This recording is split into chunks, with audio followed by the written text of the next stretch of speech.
Alrighty then, gamers. Good afternoon and or evening. Hope everyone's had a chill Sunday afternoon so far. You are now watching Bounty Hunters FT7, and we are a weekly show match event for players of all skill levels and region free for everybody to participate. And the name of the game tonight is, of course, Guilty Gear Strive, first to 7 wins.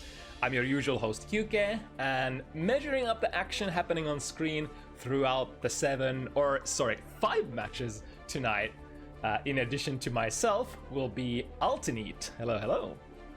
Hi.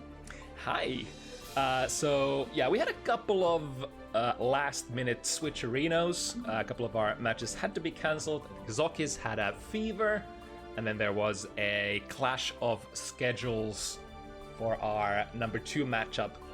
We still have 5 games, still have 2 Slayers, decent amount of DLC madness. We'll, what is this? Golden Kappa train? Hello? I just noticed it myself. What the hell? What the hell? I don't know how Twitch works. Surely my 69-month sub streak did not trigger that. Nice. Nice. Yeah. So this is the 2nd week of Slayer on Strive, and as per forecast, I think, I mean, we were to have decent amount of Slayer, but still, I mean, cutting the 2 matches from the roster, still decent percentage of the matchup will have Slayer in them. Makes sense considering, you know, the momentum behind the character's release. We're talking about multiple people placing really well already on during the Slayer debut week in big profile weekly online tournaments. If I recall correctly, we had Gideon taking one of the Salties. AgguBaggu was there in top 3 of the same set tournament, and then AgguBaggu was also on the Untitled top 8. So we've had like pretty strong people placing pretty well on the character already, which is I think not unprecedented. We've seen that before a couple of times, but it's very rare for, you know, to have this many of the new stuff placing super well. So that already tells us we're talking about a decently strong character. Granted, I guess you could argue that Slayer is a character archetype that sort of presents you with a lot of unconventional tricks, and once the player base sort of manages to figure out how to tackle that stuff a bit better, we could see Slayer's efficacy wane a little. But of course, all that remains to be seen. Can't really predict exactly how the meta will evolve. It has to be said though that many players, heck, even some top-level players, have already expressed sort of their frustration with the character that Slayer is. We saw, for example, Patatsu Sin say that they're probably not gonna enjoy the game for a while until they manage to sort of learn the matchup. We're talking about Sin Slayer here. And I think Patatsu's statement is somewhat relevant to mention, because we are gonna have one Slayer versus Sin matchup tonight as well as we had one next week as well, right? Yep, we did have one previous week. And yeah, in fact, it's gonna be our main attraction of sorts of the evening, looming at the end of the card, that Bliskke versus AgguBaggu. And of course, AgguBaggu, yeah, one of those players who placed very high on 2 high-profile tournaments this week, or even more. I, you know, only kept my eye on a couple of the most high-profile ones. So sad the vampire matchup got cancelled. I was looking forward to that one. Yeah, I bet Zokis was as well. Is like Zokis has been wanting he mentioned one thing it really bad. Yeah, it's kind of like Zokis special. Usually when DLC character releases, he's like, all right, I need motivation to lab this matchup, so give me the new DLC character ASAP. It's sometimes a little hard to, you know, match new DLC characters against these super high-level players such as Zokis. Yeah. But I think now, if ever, it's, you know, that time when we have a DLC character that performs so well so early on. This would have been the case, but perhaps we're probably gonna see Zokis next week with with a nightless matchup. I think there is certainly no shortage of players wanting to play Slayer at the moment. Oh, absolutely. One Going back to the... Yep. I like going back to the thing you said about people being frustrated with Slayer. I think from what I've seen from people talking about him, he takes the things that people are annoyed with Strive and he just kind of amplifies them. You know how people who don't play the game tend to meme that, oh yeah, you just do 2 buttons into 50% of your opponent's health, which is kind of like an exaggeration, but with Slayer it really isn't. He does so much damage. It's not just damage, but also the premium neutral skip, the gorilla tool that is K-Mappa. It's just a lot of very Strive-ish things combined into one. Yeah, it's just, he's very Strive. Yeah, and you know, in one sort of, how should I say this nicely? As someone who has played Guilty Gear franchise since XX, it gives me some sort of sadistic pleasure that people get to share my old frustration with the character that is Slayer. Because he's very cool character design, both audio, visual, and mechanically, of course. Don't get me wrong on that part, but he's perhaps one of the most unique fighting game archetypes I've ever come across during my fighting career. And the focal point here for me has always been that he breaks a lot of fighting game rules, sort of like conventions that we've come to expect from fighting games and fighting game characters, such as being like, it's been impossible to perform Okizeme on Slayer in the past. He doesn't have to care about minus frames at all because he just, RPSs it all the same because all of his special moves are invulnerable due to backdash canceling. Of course, Strive iteration of Slayer is very different, but at the same time, kind of same. Because a lot of his unique bullshit, even though it has been toned down a little, so defensively he is not as frustrating as he was in the past, but it feels like that power they reduced from his unique defensive stuff has been allocated onto his offense, even more in this game. And that sort of creates the beast that is Strive Slayer. And he's still what I guess many people would consider like a quotations a casino character, forcing you into these tricky guessing games with him whether you want it or not. But he does so way more effectively from neutral now, I think, with his there's a neutral skip options that we are talking about. Not so much from defensive positions, necessarily. So I guess, my long-winded way of saying, be careful what you wish for. You wanted Slayer in Strive? Well, you got Slayer. He's poor girls. And, all the old gearheads were probably able to already say in advance that it was inevitable that it was gonna be like this. Slayer will always be Slayer, one way or another. Yeah, I remember joking about just a bunker hitting counter hit, and you just get teleported to the win screen immediately. Yeah, one of my favorite memes for sure. So as per the roster, we are just around the corner to start the matches. I think Radune already ready to go in the lobby, so... We're still missing Dragon. Oh, am I allowed to run predictions? Do people want to do predictions? If you want to run those, I think you can, and you definitely should. Yeah, I should have rights. Yeah. Let me see. The problem for me is I'm usually a little bit busy with all the other stuff in the background, so I don't have time to set up the Gamba. Yeah, that's understandable.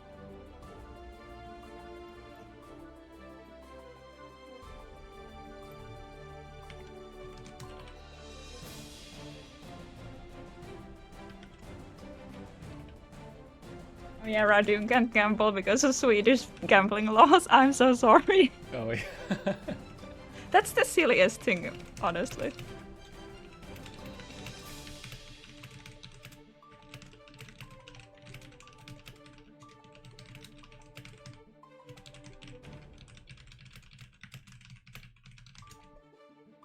Game Dragon said that coming.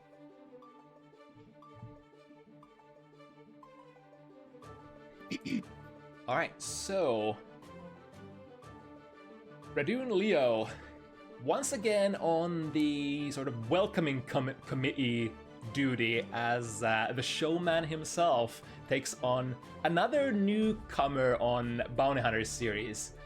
Dragon, a Nago player from, I believe, Moldova, looking to make their debut tonight in a match that's bound to be quite explosive and violent, unless Dragon somehow is able to tame the beast that is Radune at neutral.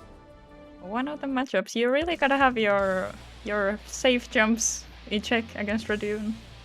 Yeah, Radune, you know, I think Dragon probably doesn't know, but I think there's gonna be some DPs coming from the round start. Society. So instead of reflecting on themselves, The handshake of pretty much the what should we call it, the trademark of Radune Leo round start on the first game, first round, is gonna be heavy DP. Even though that's that flash kick heavy from Leo doesn't have the invis anymore, from a round start position it can actually be a decent counter poke depending on what your opponent chooses to press, as much as we meme about it. There we go. Though, went for a 2S, which is very disjointed. Oh, nice first bait. Alright, we got the rewards. Was able to build It's enough looking meter. like a Naga round so far. Damn. Perfectly aligning with all the resources. Another blood is gonna be good as well. Potentially only one hit. Oh, I think I saw a throw startup. Nice, good block on the overhead. Patience not to poke into Oh, it the still parry. picked up. Oh, cool. I was sure it would OTG. Perfect wall stick Nice. as well. You know, those Such a good first one. bar slash sequence is not the most damaging, but they do have quite a bit of corner carry. Radune goes for the heavy flash kick once again. Loses their burst as a result. I think they were a bit early on the throw, I'm not actually sure. Nice, that's a good button against the parry stance. And more disjoints. This time Wait, it's what? the 2K that ends up making the DP with. Oh, catch the boom startup, that's so unfortunate for Radune. First game goes to Dragon. Damn, that was just clean execution all around. Dragon making, like, I'm not a Nago specialist, but those combos just seem to flow perfectly. It was like a 2-touch, 3-touch situation both of the rounds. Is that a safe jump that Dragon just played there? It looked safe-ish, but I guess you'll never know. Safe-ish. Safe-ish jumps, my favorites. Safe-ish jumps, as long as they work. Nice. Gabare. Ah, the DP.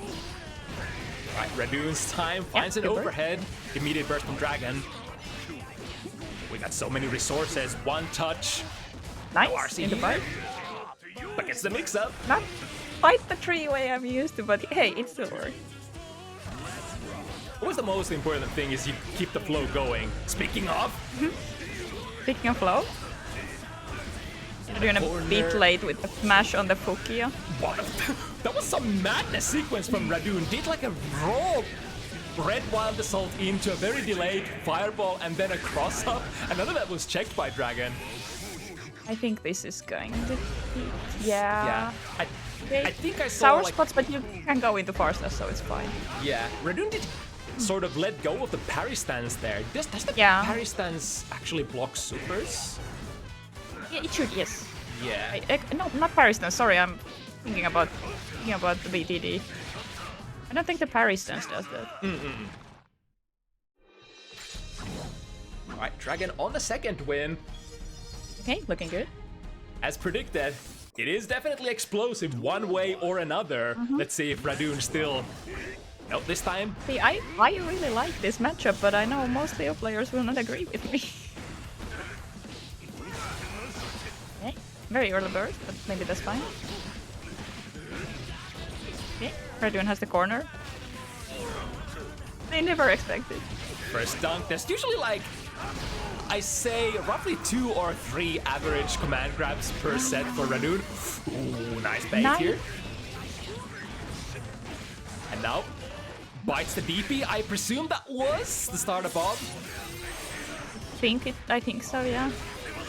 Got something, it said punish. Oh. Again, Take. the good button that you mentioned, 2S trading with that 2D from Radune. Such an important tool to have if you do have a tool that can like cleanly beat 2D from Leo. Nice, good DP. Switching side, don't here we think- go. Dragon still I think Dragon is trying to...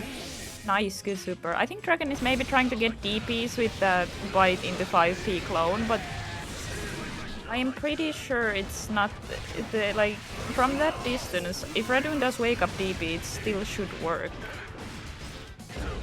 Sounds like something that's fairly precise to have to pull off when you're fucking around with a reversal DP. Ooh, there we go, too heavy to too heavy. Nice.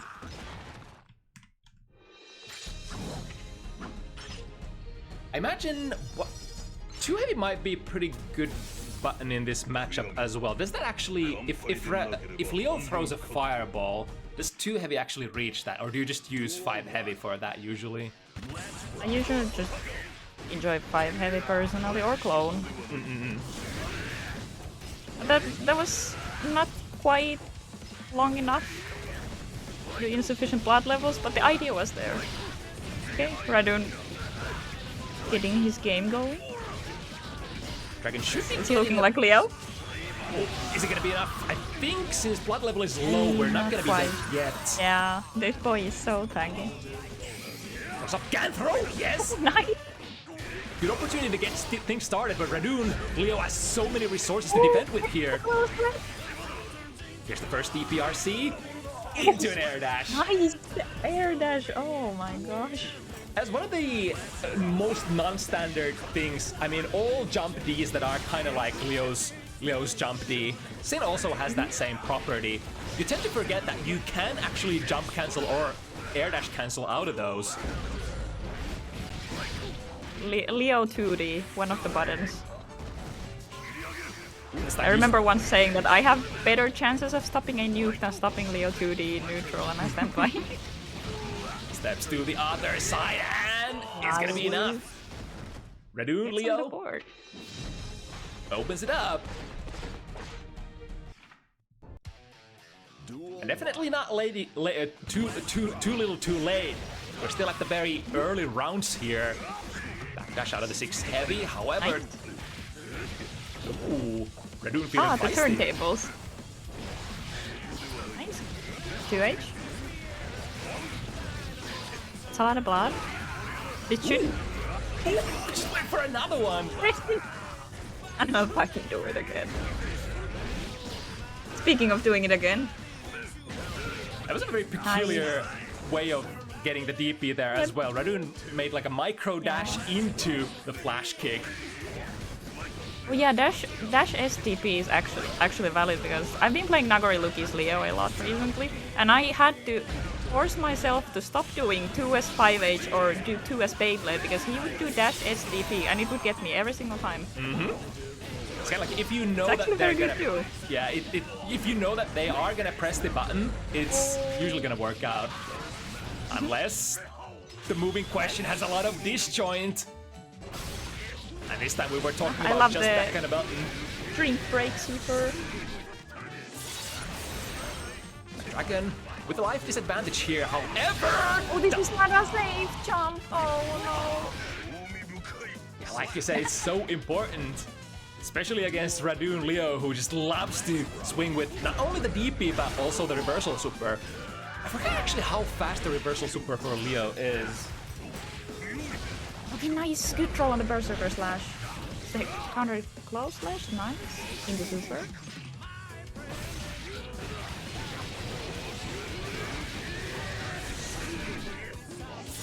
Super is 10 plus 1, so it is 10 plus 11 1. frame. Okay. Yeah. On the slower side, but still. It's a reversal. Ooh, Nice. there we go. Good clone through the boom.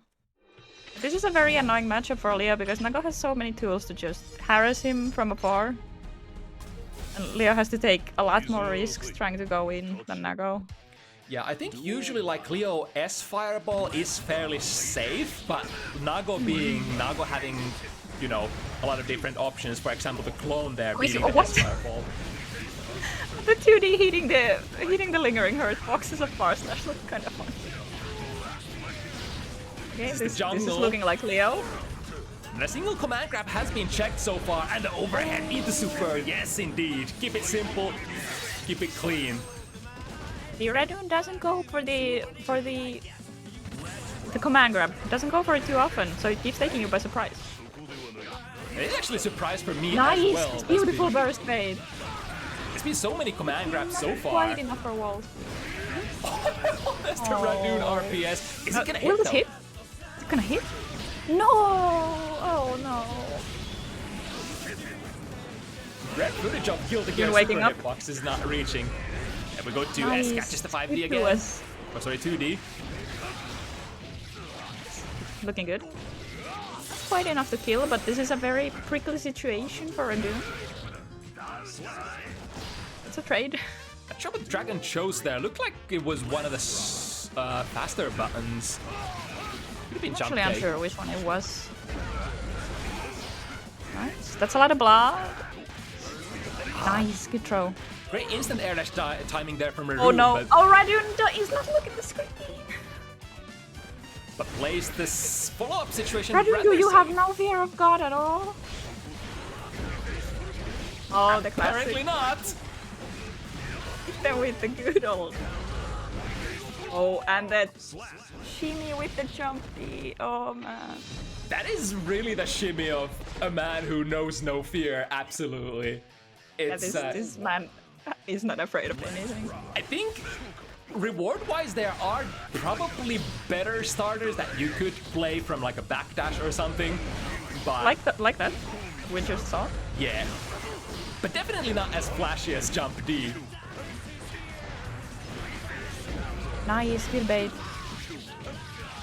We're gonna pop I though. think we're gonna pop, and Radune is not looking at the screen. Yeah, I think Oh, yeah, I saw that's the close thing, slash because there.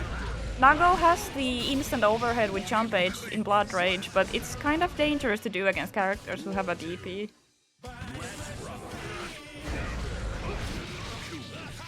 Right, Nice. into a good conversion Good once confirm. again. Healthier life. And back to the round start. And out of these Yeah, characters, could be. Nago definitely the character who probably enjoys the round start distance more. Think might be able to backturn D here. No, already committed to something. Not quite.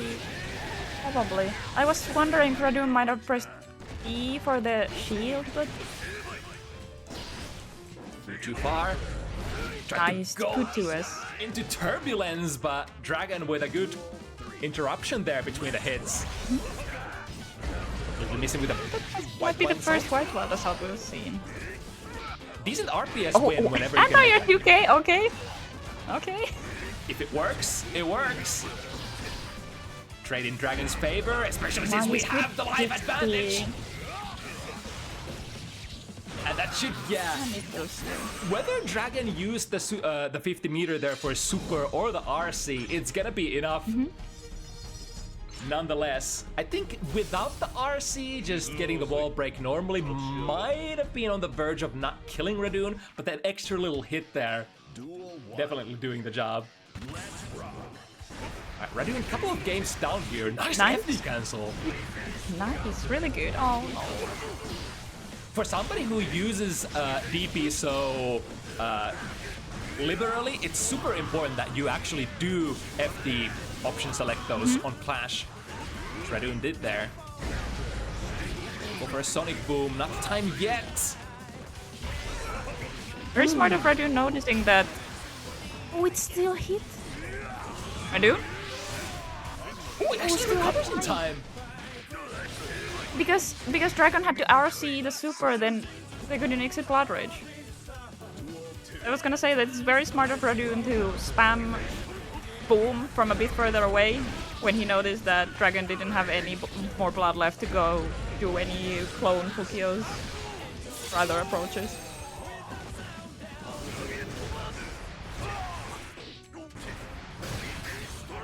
FT Nice cancel again. Oh, did Leo 2S just go under far slash? I think so. Leo 2S is like one of these premium disjoint buttons. What it lacks in range definitely makes up with disjoints and, you know, the safety of that button. But now, speaking of safety, there's probably not gonna be any. This is not a safety. Okay. That's the burst. Oh, what? Disjoint galore. And I think Radune committed to a button, so there's no way out of it. Gonna slice and dice. Dragon might have had the burst, but you didn't, Radune. Rather equal amount of resources here. Super important match for Radune. Take this and keep it relatively even. Lose this and Dragon goes to 6 points. Good conversion. To punish on the 2D.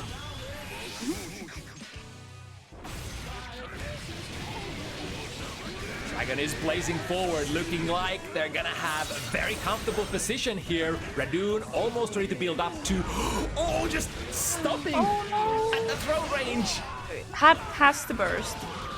Oh, and the 2H. The skies are protected.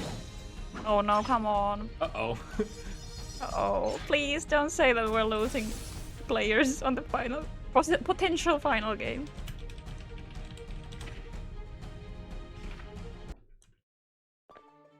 Let's see. If we miss the finals, I'm gonna be so sad. I already noticed, thank god. I forgot you actually checked the stream between each round. Thank you, Radune, doing God's work.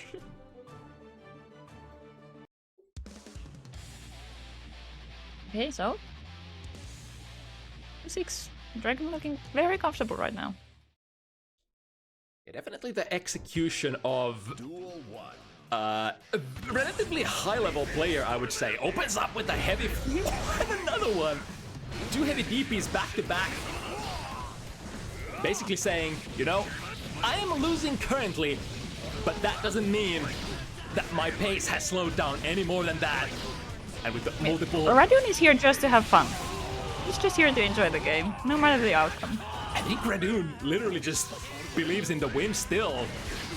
As you should. Yeah, we got a micro hesitation. It's not over till it's over.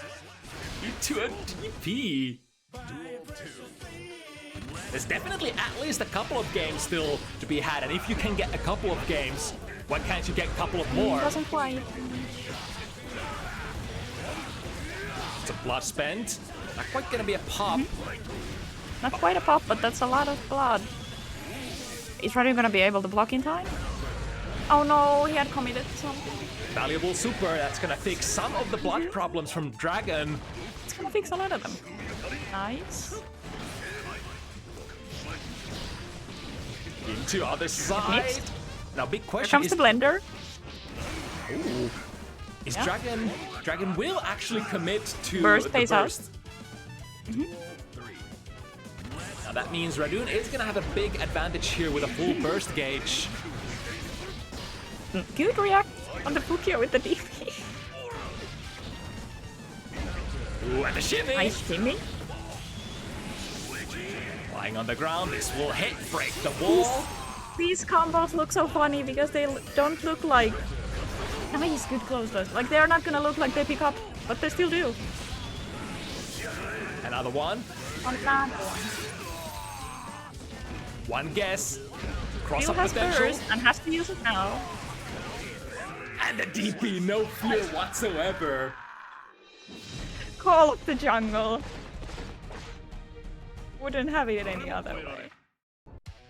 There we go. Never not trust in yourself. Radune places forward. 2K. Trades with the Dragon's round start option here. Nice.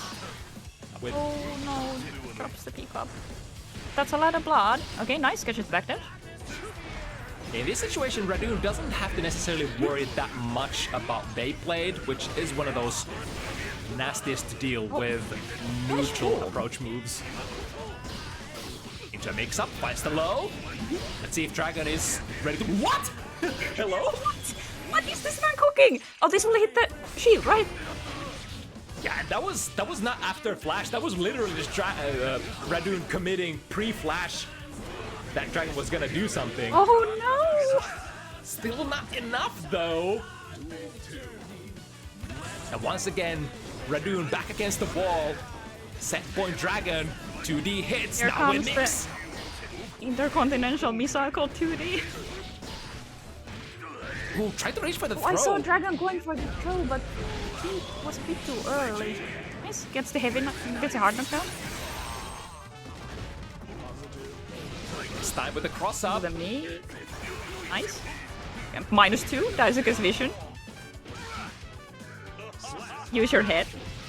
Alright, downside here is that Radune did spend the gold burst for shenanigans, but let's see how much we're gonna miss and it. Dragon is about to have his burst back real quick. Ooh, that's a big one. Missed the combo though. Oh no! Radune again goes for the meaty, back turn meaty slightly too early, but no reaction from Dragon. Okay, has the burst. 100 Again with the meter. 100. Oh, but this is gonna hurt. Radune's not gonna get the burst back in time. Unfortunately, that should GG's. do it. Dragon Absolutely, that's it. gonna Hey, take that's it Radune for you. 7-3 on their Bounty Hunters debut match. And one of the cleanest executions. I mean, you did drop that one last combo there, but extremely clean execution, extremely patient decision making. All the tools to, you know, that a stable player needs, for sure.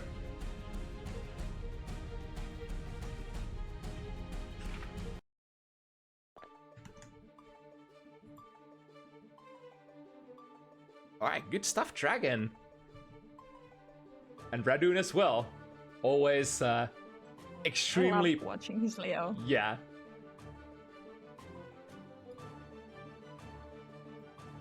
Right, next one. I would have called the event like almost an optimal event for you, because we had so much Nago in the original roster. Here's a player who would usually be Nago, actually one of your prodigies, Hoplan, representing the Finnish FGC. Instead of Nago this time, rocking the Slayer. He's been enjoying the Slayer release. There's definitely certain kind of spiritual, whatchamacallit, sort of continuity between Nagoryuki and Slayer. Makes sense lore-wise, both Knightless, and I think Slayer is actually, it was revealed that Slayer is actually Nagoryuki's maker in a way in Yeah. in the Yeah, apparently arcades. saved his life by fighting him, let's say. So I remember entertaining the idea because we learned from Happy Chaos's arcade mode, which was released ages ago, that Nagoryuki is not a pure Knightless, but rather a hybrid because he was turned into one. And I was thinking about it, maybe it could have been Slayer, who knows? So it's very nice to have some confirmation on it. Alright, some good old border rivalry. Sweden versus Finland here. Horizon on Amelia, Hoplan on Slayer. Horizon allegedly is not the most fond of this matchup, and I think it makes big sense as well. Slayer has historically been a huge nuisance for pixie characters such as Milia and Chip. In fact, arguably some of his only winning matchups, Slayer's winning matchups in Guilty Gear Xrd, were Milia and Chip, because he could just murder them with a single hit. And certainly that kind of trend continues in Strive as well. Now that I think about it, so it's like the Pixies and I think Jam was a positive matchup for Slayer as well, but basically that's all that it was working with. And this current iteration of Slayer with all the damage he does, honestly, he needs to be correct only once, and Milia's gonna blow up into 1,000,000 pieces. some of that potential is a little hidden bit, like not too much, but slightly hidden bit behind execution checks. The funky looking pile bunker combos are of course the lifeblood of his mad damage. Not the hardest, but you do need to sort of memorize some entry routes to start those loops.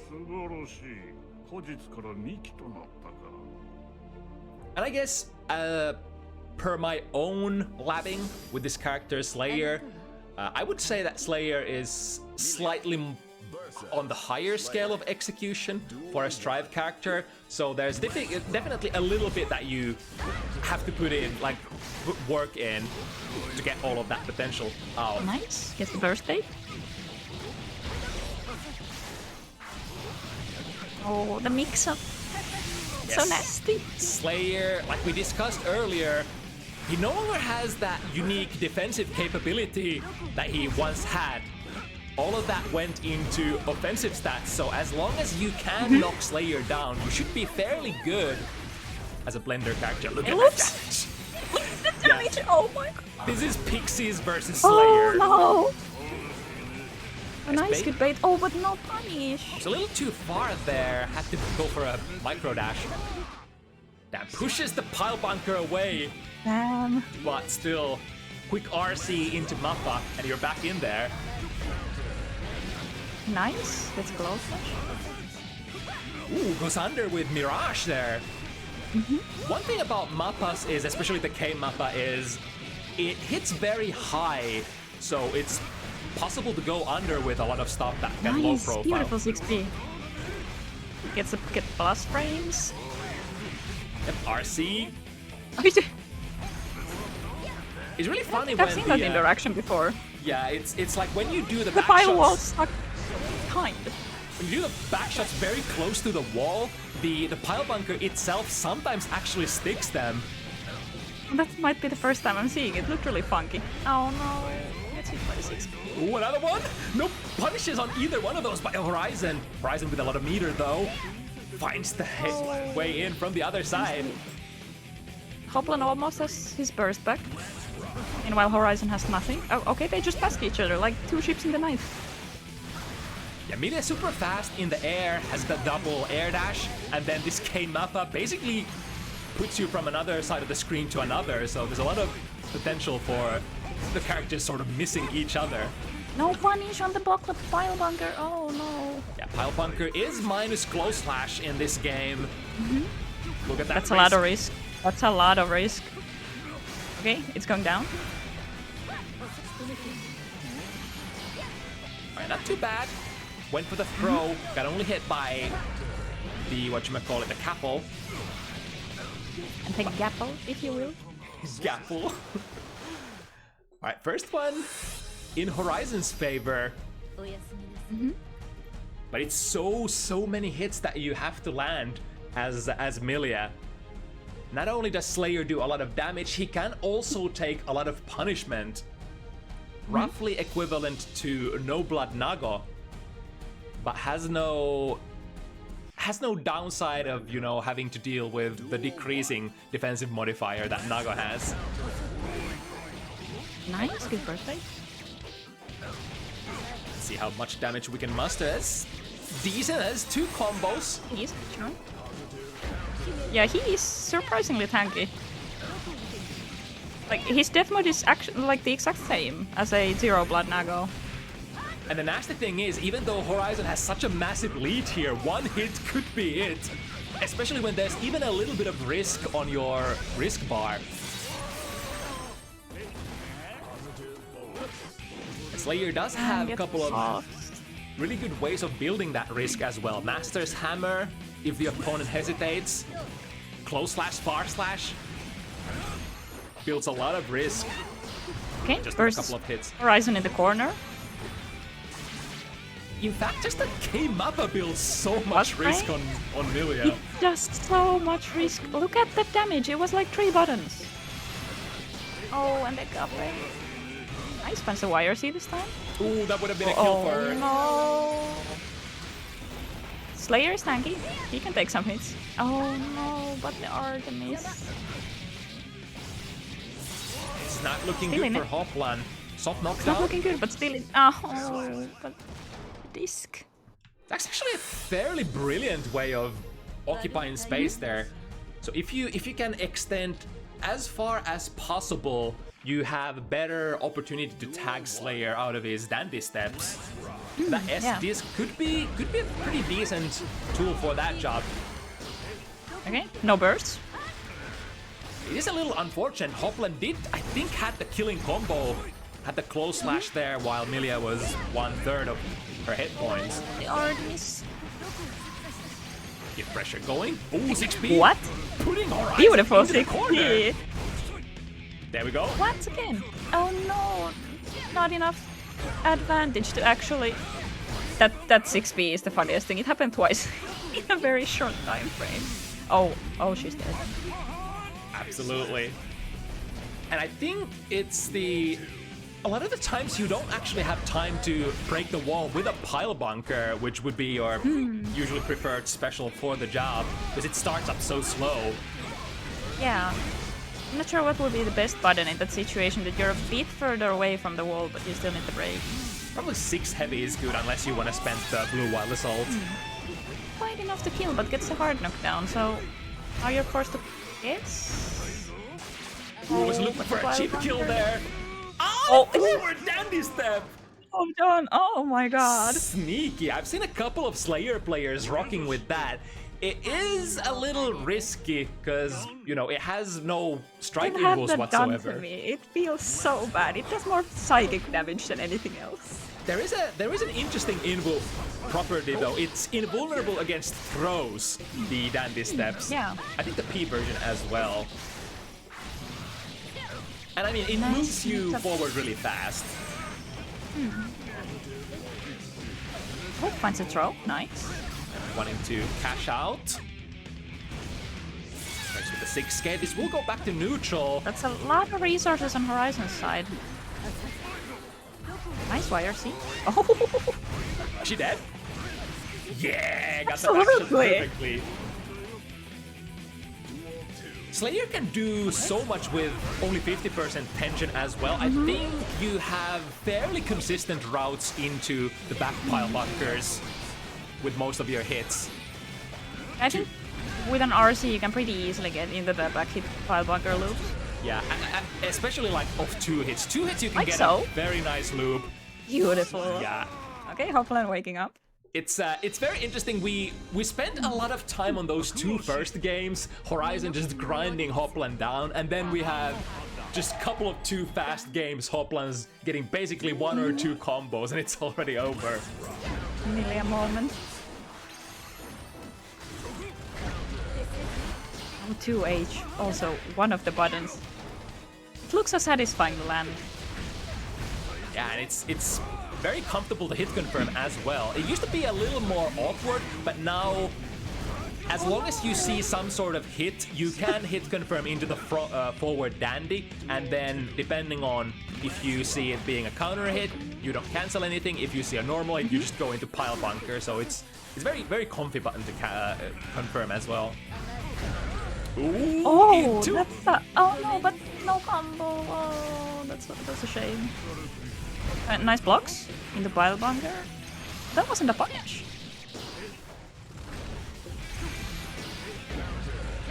Right, close slash here.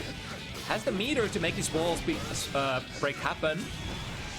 Could even be enough. Is that no? Does so Not little quite. on Slayer. This man is. Oh, not the Artemis. It's an interesting situation. I thought Horizon was actually jumping there, and Hoplan probably did as well, but it was the startup of Artemis. Super important ability to know the startup, like what the startup frames of your opponent's special moves look like. Nasty mix up.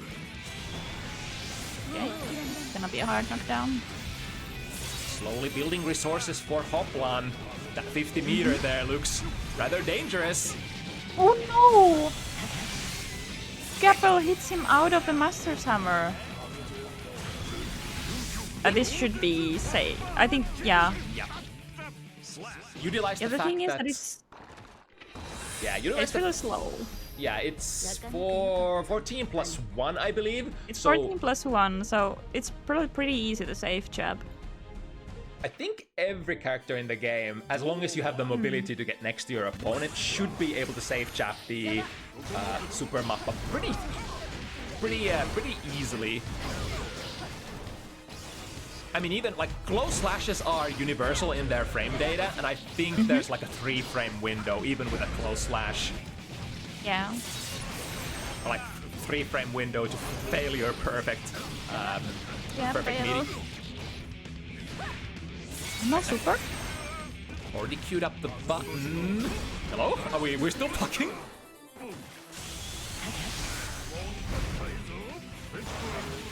Again! Just You muscular gold! They want their gold burst back. Oh no. I think it's especially since Slayer is still a very like early into his DLC lifespan. Some players might be just, you know, might not have the presence of mind to get those pile bunker punishes when you're, you know, a character that just wants to run away and be as far away from Slayer as possible. Okay, this is looking scary. Okay, goes over it. That was really nice. Now you have to Anti-air. guess. Oh no. The dash forward 2K, tagging the landing frames out of that air dash. It initially looked like that was a pretty good idea from Hoplan to just, you know, jump over the super, instant air dash over the super. But Horizon was completely ready to catch the landing recoveries. Hoplan is really liberal with those pile bunkers, I gotta say. I mean, they have been gone unpunished a couple of times. As long as it works. Yeah, was that Mirage? Low profile. I think it was Mirage, but it looked very funny. It just goes to show how He easy- likes doing those 2H delay 2H strings, and I hate to say, but it works. Okay, nice.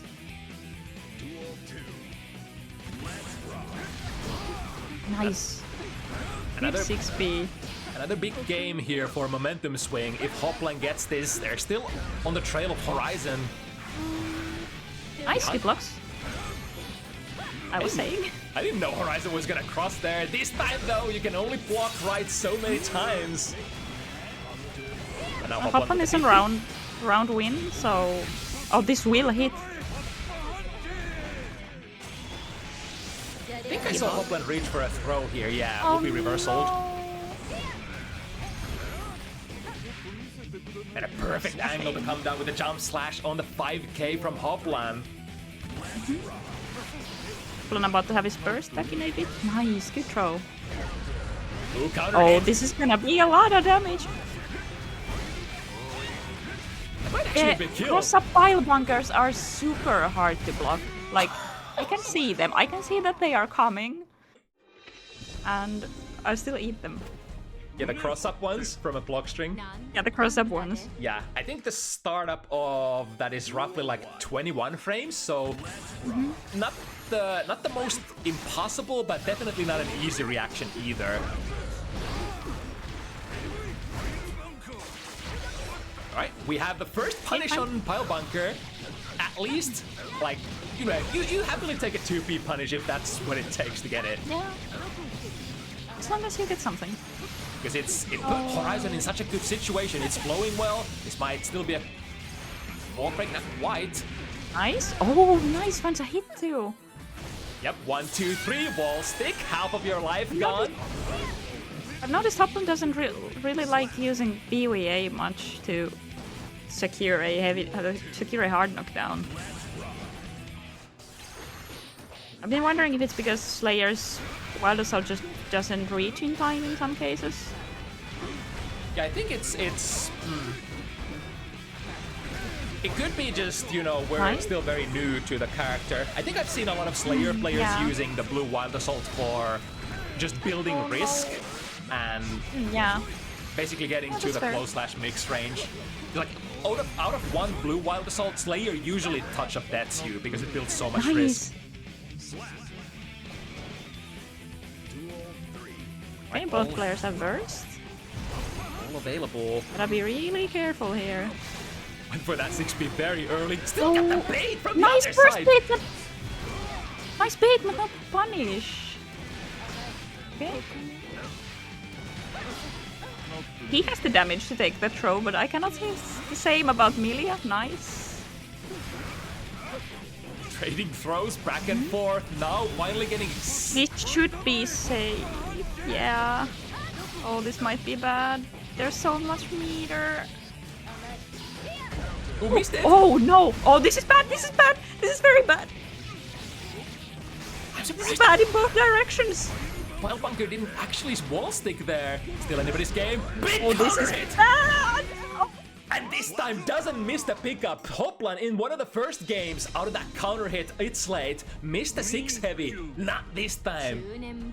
And puts it 4 points. Even.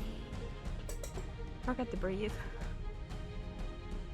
It's not just out of the universe counter hits that you get to utilize that big it's late. If the opponent gets hit by a counter hit, you still can get some very respectable damage. I think out of it's late, it's kind of hard to go into the back shots, but even like, you know, straight into 6 heavy and Pile Bunker is gonna deal like almost 200 damage or 150, Yeah, I don't something think he like gets much reward out of it unless it's a counter hit or if he has meter. that. But I mean, even like 2 hits after the it's like counter, you get more Can he damage stop than most pretending guys. Milia is low damage? Look at that. And that's a Slayer.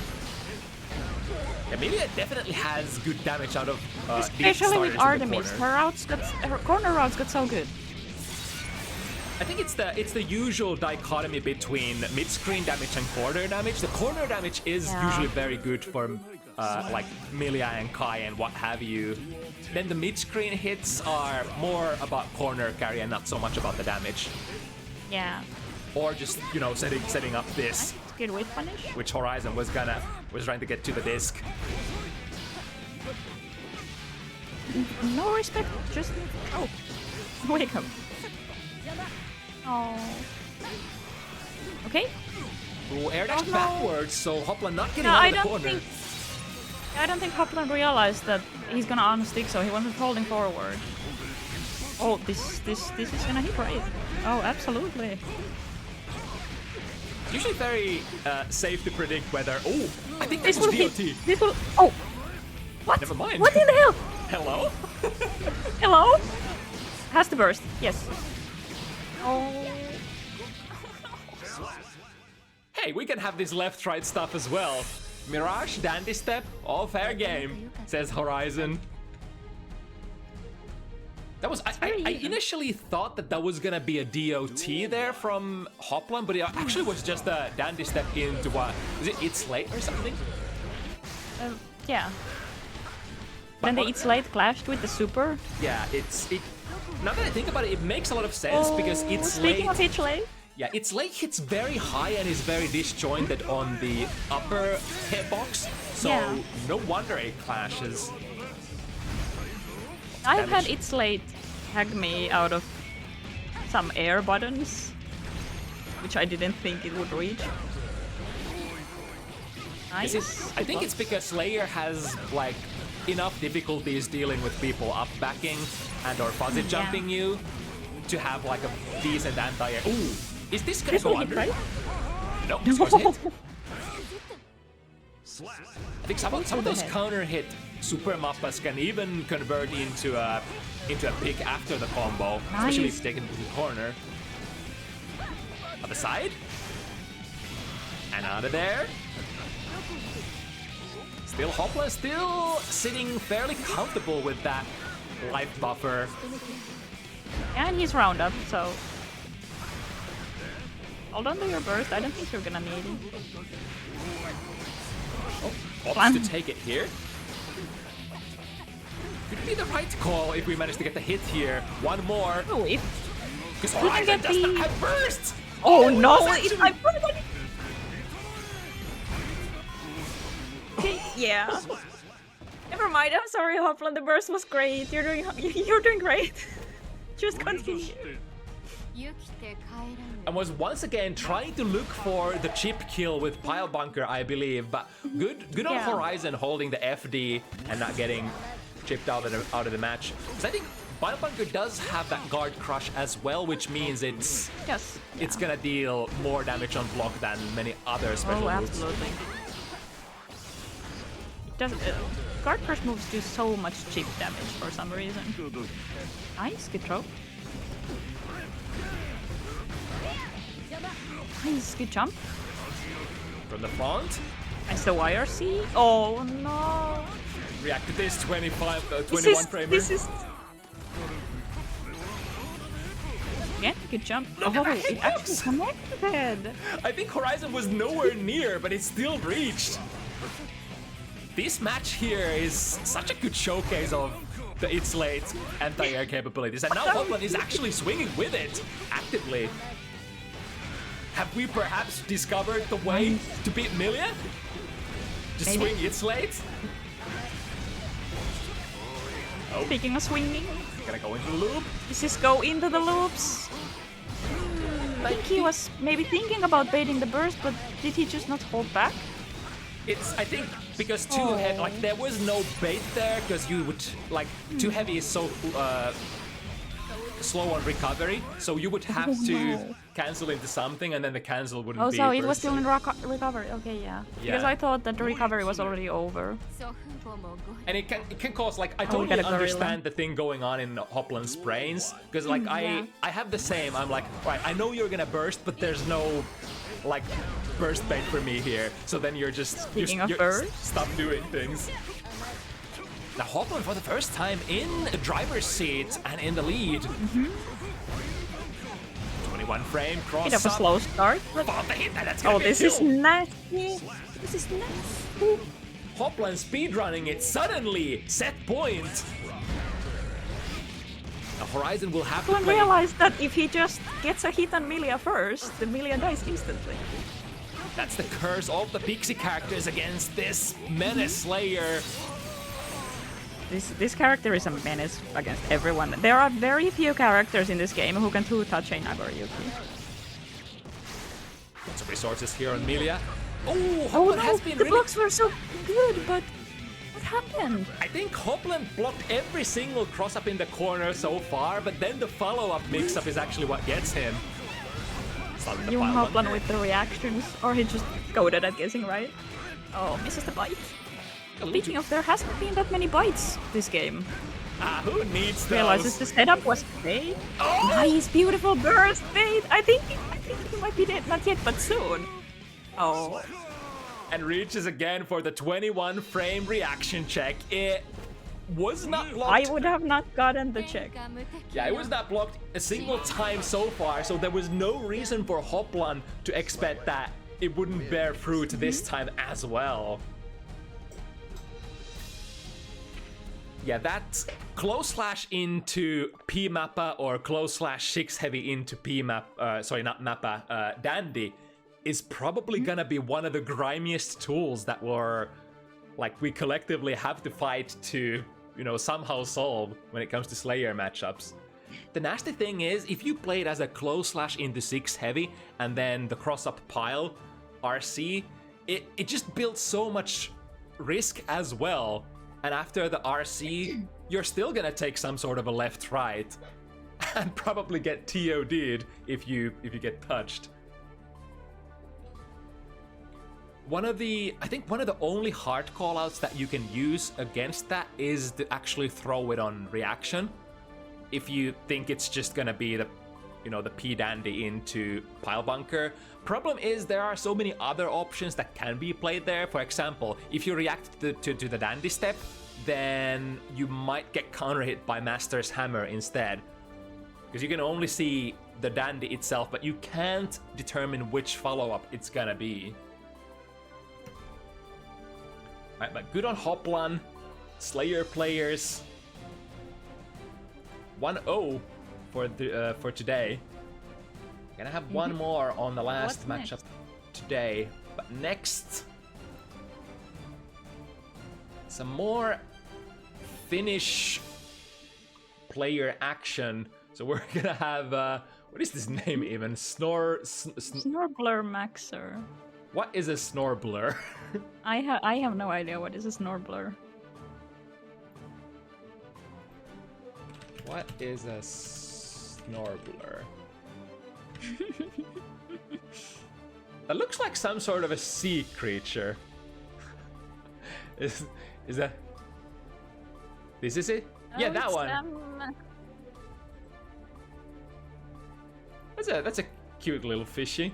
Well, that's kind of cute, actually. Yeah, I like Fishy it. that does vacuuming of the seafloor. What a nice little fella. I love the Snorbbler now. Either way, Snorbblermaxxer, aka Dr. Swag. It's gonna be up against Yo from UK, a Soul player we've had twice on the show already. I forgot what they played for their first game, but the previous one was on Soul. So Potemkin versus Soul here. Mankind knew that they cannot change society. So instead of So Swag is a very aggressive and entertaining Potemkin player to watch for sure. One of those wild souls who sort of always bound to show you some good old flashy plays, just like Radune earlier.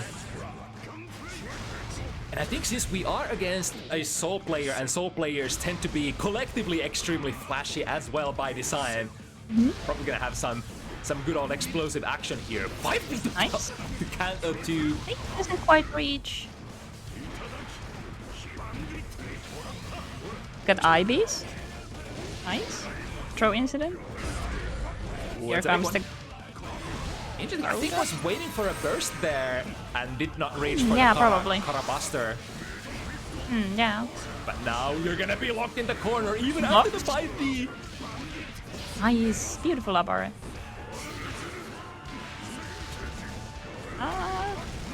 Oh no, you cannot be backdashing that.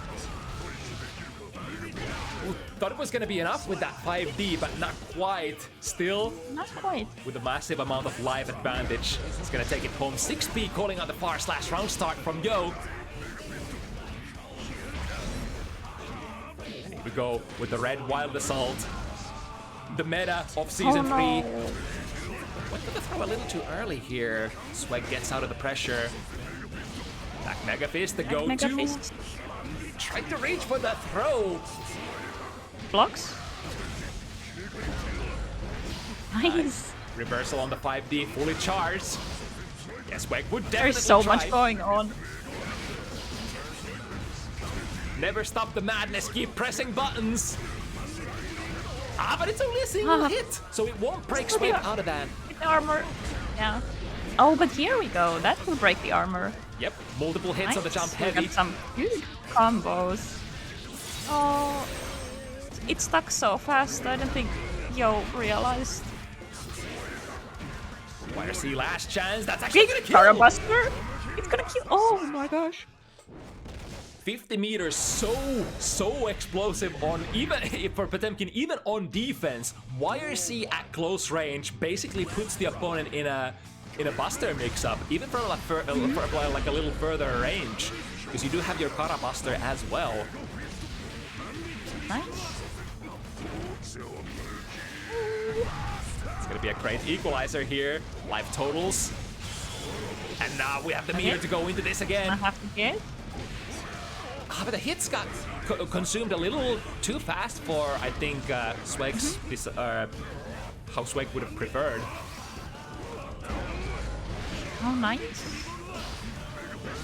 Some damage in. Throw punish. There we go. This time the timing was right.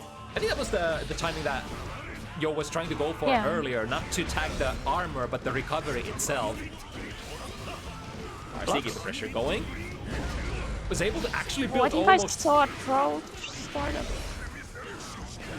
Nice. Oh, And fuzzy jump out. Good fuzzy jump. You're gonna be mashing that input quite a lot in this matchup. There are so many things that can take Potemkin into that throw range situation, such as after YRC, after White Wild Assault, after... Oh! I like the idea. Just a quick jumpy and then back off. Trading here. Oh, trade? Should be in Yo's favor so far. Heat. Not heat tackle, what is it called? Heat. No, it is heat tackle. It is heat tackle, yeah. He has heat tackle and a heat knuckle. Nice, fancy slide. Oh, and sleepy, babe. The timing of that slide head was pretty impeccable as well. A couple more frames and the flames would have reached them. Yo just poke Swag out of the round stock heat tackle, it looks like. I think the armor frames of that don't start very fast. I am actually unsure when they start. We haven't seen too much of heat tackle from Snorbbler yet. Yeah, it's not one of those moves that you wanna throw out willy-nilly either. Yeah, it's super punishable. Yeah, you of course would love to connect that even on block on an airborne opponent because that is gonna make it plus. So it's this. Let's go gambling. The 5D, but I think the Gigantor is fired too fast. For the hit, oh, got the trade, but Yo was ready for the 5 heavy afterwards. Taking it 1 game each player. I'm not sure what Snorbbler was doing. Maybe it was a back Mega Fist. It backed him out of the air. Yeah, a lot of the times when you get counter hit out of the air hits, it's fairly reasonable to expect that it's a back Mega Fist because that's one of the favorite defensive tools that Genti players love to use. I mean, if I had back Mega Fist, I would be pressing. Yeah, it is very powerful. It is very powerful. But it is not almighty. If your opponent knows the sequence... Oh, speaking of sequences! Is he gonna burst? Oh, he doesn't have time to burst. This would break the wall as well. Never mind, it never breaks the wall. Wait. Doesn't break the wall, doesn't kill. Holds onto the burst for dear life. Swag clashed with that DP with something. What? That wasn't 5P, was it? I don't know. I think I missed it. Again with the delayed bandit bringer from the jumping sequence. Oh, slash counter hit, airborne. That's just a backdash. This is the juggle. Swag still potentially alive. Ah, yeah, it's the classic. From the bringer in the DP. Yeah, especially the grounded bringer because it's only minus like 2 or 3 or something. The air bandit bringers though are completely punishable. A very important distinction between those two. Nice, finds the counter hit. I think he was trying to jump between the Garudas, which is the correct option, but I wonder if they were late.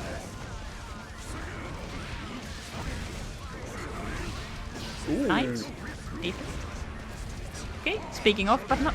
Yeah, I think that was blocked in the air, so as you said before, it's gonna be so plus that you don't actually get anything meaningful out of it. What is going on? I think it's kind of because Potemkins were struggling against people just neutral jumping. Yeah. That they gave him like a... You know, it's a multi-purpose tool for sure. It allows you to convert out of your jabs, which Potemkin couldn't do earlier. It allows you to tag people out of their neutral jumps on hard read. And, well, it can just be your all-purpose armor move as well. Oh, I'll be punished, but maybe that's for the best because he does have the burst. So you probably just want to take something nice and sweet, put them in the corner. Speaking of corners. Swag very patient here. I'm surprised that the jump heavy backwards hitting box on Potemkin's legs didn't tag Yo there. Very patient. Yeah, it's pretty wide, the hitbox. He's gonna be able to go into Buster here. Oh, finds a button. Reasonable burst, especially since we... Keep in mind that Gigantor still is there, so there was an opportunity for for Swag to potentially pressure Yo into it still. Yeah. I saw the backdash and for a split second I was worried that they're gonna jump back into it. Yeah, I think the biggest problem was that the screen was already scrolling so far. Yeah. Nice timing on the BB once again. That seems to be... Oh, drops the combo. Seems to be Yo's go-to method of calling out those slide heads. Yeah. Nice. Not quite enough to wall stick, but... Oh, Nice, and into that's the gonna be a wrap, right? Yes, with some meter, it absolutely is. Yeah, those sweet counter hit Garudas that cause stagger effect will be able to be comboed into busters. Nice timing is on point once again. Back Mega Fist in from the Fafnir of all things. Surprisingly good for like escaping pressure. It Because like when I play fast, yeah. It starts very fast, but like when I play against Potemkin, I have to restructure my whole pressure sometimes, it feels like. Because otherwise I get caught by the back Mega Fist. Yeah, I think Potemkin matchup is all about knowing which pressure sequences can and cannot bait back Mega Fist, and then sort of playing RPS with that. It still hit. There we go. The backwards legs. Nice. However, not over yet. And Yo grabs Swag by the collar and makes it 2 points for both players. Neck to neck so far. 5B anti-air. 5B is such a nice comfort button for Potemkin players. It's faster than 6B and it hits surprisingly high still. And of course does not have the, what do you call it, the proration of 6Bs. This time no throw, we're going for the strike. Good sense of game sense to cancel the FD, cancel into FD from the DP. Yeah, a lot of the times when you're trying to DP against Potemkin, everybody should be FD option selecting because, you know, sometimes you don't get the spacing correctly, sometimes your DP won't be able to reach the Garuda hurt box. Good corner carry. Nice, good jump. What the backdash? The BB actually made the punish slightly delayed, so Yo misses it. Ain't gonna grab from other side. DP. Nice, anti-RP. IB Blockbuster, what is this, Exort? 2D catching startup of Bandit Revolver here. That's a big leggy from our Grappler. It's a big leggy. It hits higher than I thought. Then again, he is a big man. Nice. Yeah, the airtight lows are hitting. Yeah. Oh, tried to hit a far slash this time. That was beautiful decision making from Swag here. Because he saw that Yo had been jumping out of the double Garudas. So he just went for the low. Yo couldn't get that. Alright, Swag. 1 game lead again.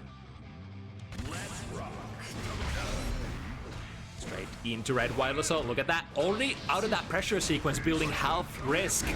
It's one of the reasons why Season 3 meta is as it is. You want to go into that Red Wild Assault almost as soon as you can. I like the idea. It's a shame. Again, the back Mega Fist. Through the fire and the flames. White Wild Assault. White Wild Assault, one of the mechanics ever. It's funny because, like, other than Gold Lewis, Potemkin and the others perhaps need it. Well, I'm not sure about Nagoriyuki. But it's such a polarizing move. It's okay on Potemkin, but it feels so overbearing on Gold Lewis. The thing is, with Gold Lewis, it's patching holes that were designed to be there. So it just makes playing against him really annoying when you cannot safely pressure him from afar, because at any second he can just do an invulnerable advancing move that is plus into your face. Alright, the And also finish hard shimmy. knockdown. Neutral jump, out of the throw. Oh, and a counter hit. Won't be able to pick it up properly though. Nice. Yo, however, has acquired quite a big of a life lead. Oh, the ult! Nice. Jump scare! Potemkin jump scare. And now you're guessing. Guessed right. Let's go gambling. And this will kill, right? Absolutely. That was definitely deserved Beautiful for. soul combo. Yeah. Everything aligned perfectly for Yo, because they were in a really fucked up situation there as well. Had to guess for their life as the Gigantor was basically blocking all of their actions. The point blank flick. Get your ass into the corner. Oh, this doesn't time- FD cancel the flash this time? This might be scary. It's a lot of damage. These are some astral level shimmies I have never seen before.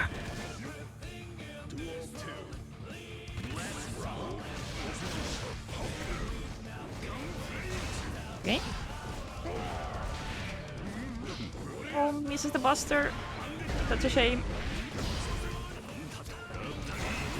Okay. Gold burst, 2 gold bursts. Let's go. Both players building that tension. It doesn't last as long as in previous seasons. The BB clipping from the other side. Okay. Let's see how you deal with this. Oh, goes over the screen. What? Able to actually not touch the Gigantor from the other side. It feels like every time I try to jump over it, I just get tagged by it still. The Oh, that's just BB backdash. carries on the momentum. Nice. But it kills. Oh my gosh. It's really peculiar. Even considering that you get the defense buff with positive bonus. The first time I actually see how Bandit Bringer interacts with deflect shield momentum. That was very interesting. Right, So round. that's one use of heat tackle, but if they don't do anything, then just kind of killing yourself with. Yep, it's a close slash punish every single time.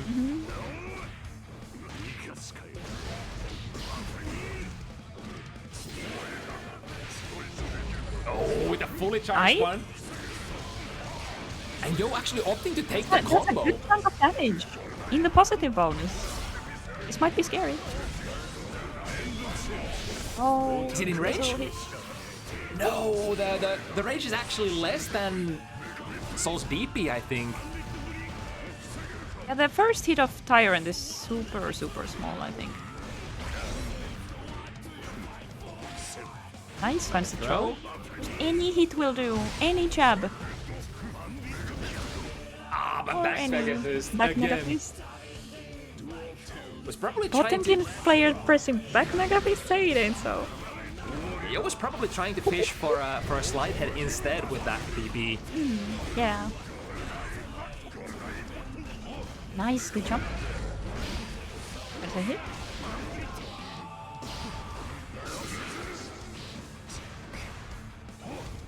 Right, but still not out of the corner here. Space slide head is gonna kill the gun flame. Nice. Steal their burst. The White Wild Assault sort of made sure that you are gonna get into that buster range. Because from certain ranges on Garuda, you might not actually get your best options. But speaking of best options, now guess! Once again, is it high? Is it low? And if you get hit, you're gonna be popped into a very hefty combo out with that Gigantor.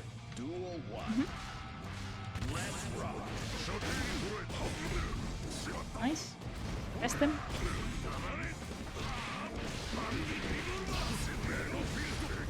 Again, it's the Mega Fist versus the back meaty Mega Fafnir. Fist. I mean, technically, it is not meaty enough if it whips. Yeah. Deflect shield not actually pushing. Very greedy with the 5D.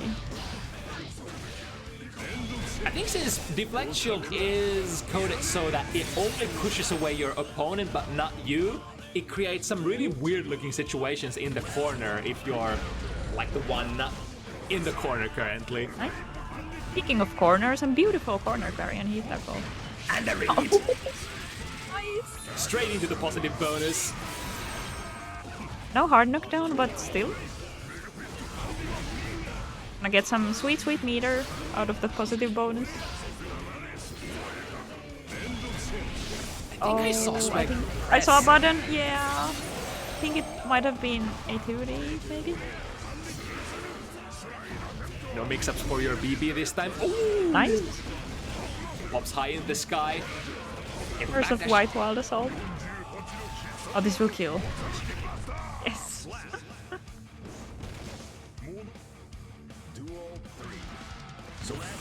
So 5-3 position, super important game for both players. Starting strong, dashes in for a throw. Swag, however, on the same Yomi layer.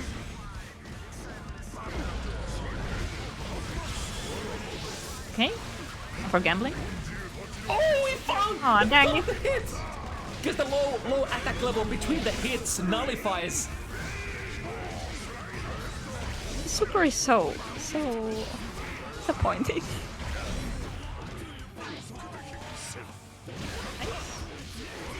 Gotta be enough here, Oh. though.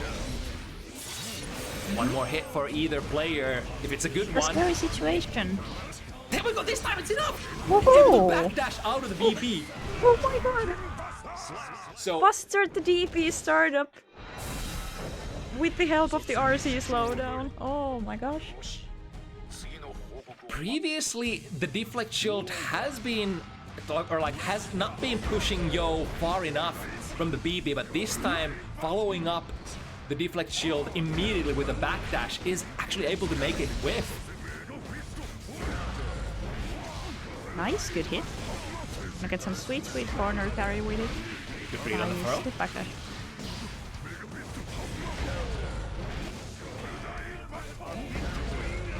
Oh. I think Swag was maybe trying to anti-air with it, but it's a bit difficult. Big attack hitbox is gonna prevent Yo from going in with BB this time. Tries to go for a trick! Yo also had some sort of a little bit of a mistake input there. Went for an instant air throw. Not quite enough to wall stick. Nice, good throw there. Oh, and that set of Oh, armor the is gonna armor. get Swag through. First set point for Dr. Swag. Starts with a heat tackle. Don't be pressing buttons. No clash cancel Nice, good either. jump. Maybe a bit too greedy of a punish, but it's worked before, so I can see the appeal. A bit too far on the back Mega Fist. Yeah, I think it missed the Kara Mega Fist cancel, which would have been the proper combo tool. And that should be it. Should be. Swag clears time this to burn. matchup. 7-3.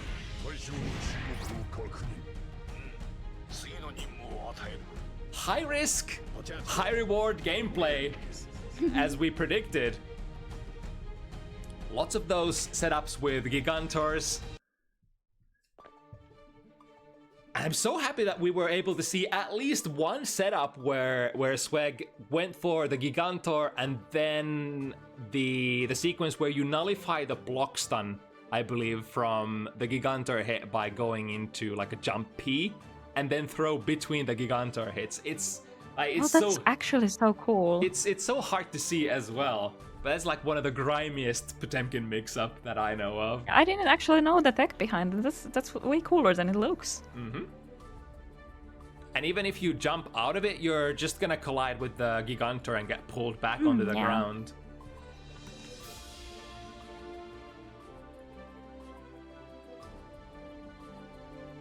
Alright. Now, So next, 2 more. The biggest matches left. For the next sequence, getting into the big boy leagues. we're gonna have our Norwegian power duo coming up next. Later, of course, we'll see Bliskke take on Aggu. But before that, Strelitzia Aska is gonna enter the fray and take on Whammel, a Bridget player who has made her transition from the intermediate bracket to the advanced bracket very successfully, in my opinion. Oh, absolutely. Now, this will certainly be a challenging matchup for Whammel, I'd say. Strelitzia has fared extremely well on Bounty Hunters, and not just Bounty Hunters, but overall in European online events. And Strelitzia has that extremely close win versus Elysium Bridget as well on his debut Bounty Hunters match some time ago. He's in the kitchen, give him a second.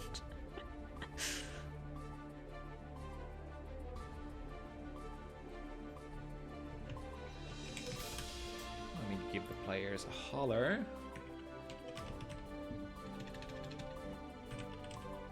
Bliskke just mentioned in the chat that Strelitzia is apparently in the kitchen. Gotcha. So then just need to find Whammel.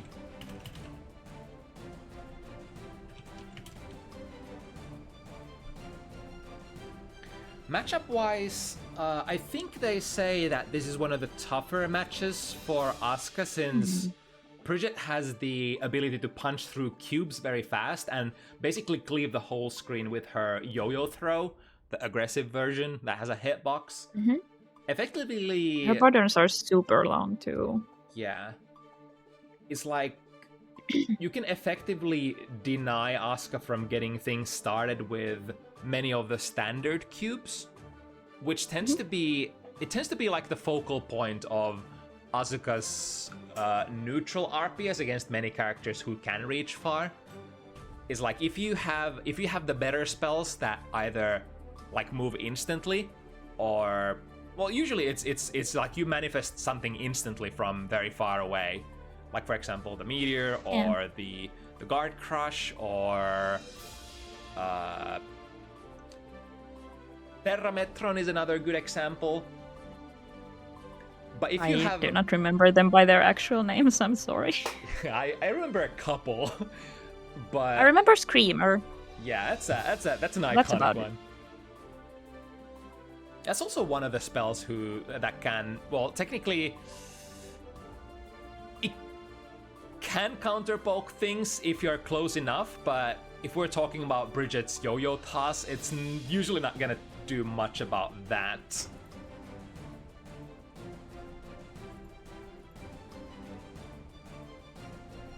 So it's a lot about, you know, trying to first get in position where the opponent can't use their super far range things against you. In Bridget's case, the yo-yo toss, perhaps going airborne, throwing cubes from that position. And once you can make Bridget block something initially, then you can start shuffling, and then you can maybe throw cubes with a timing where she no longer has the frames anymore to press into your cubes. Yes, Strelitzia has a lot of experience in this matchup for sure. Big account levels on both players. And of course, since it is Asuka, one of the, in my opinion, one of the most fun fighting game characters to watch, period. Very fun to watch. Yeah. I don't know how I feel about being in there with the cubes, but...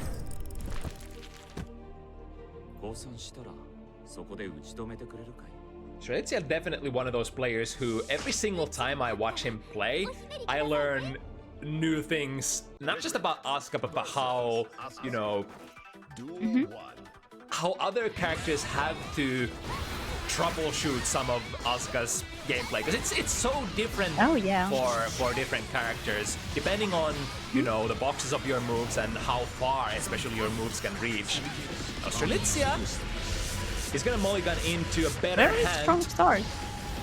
Found all the combo pieces, able to activate what do the kids blocks. call it, the Exodia? Exodia, that's the one I was looking for. There's another auto import. Activates, and now probably a good burst there. Nice.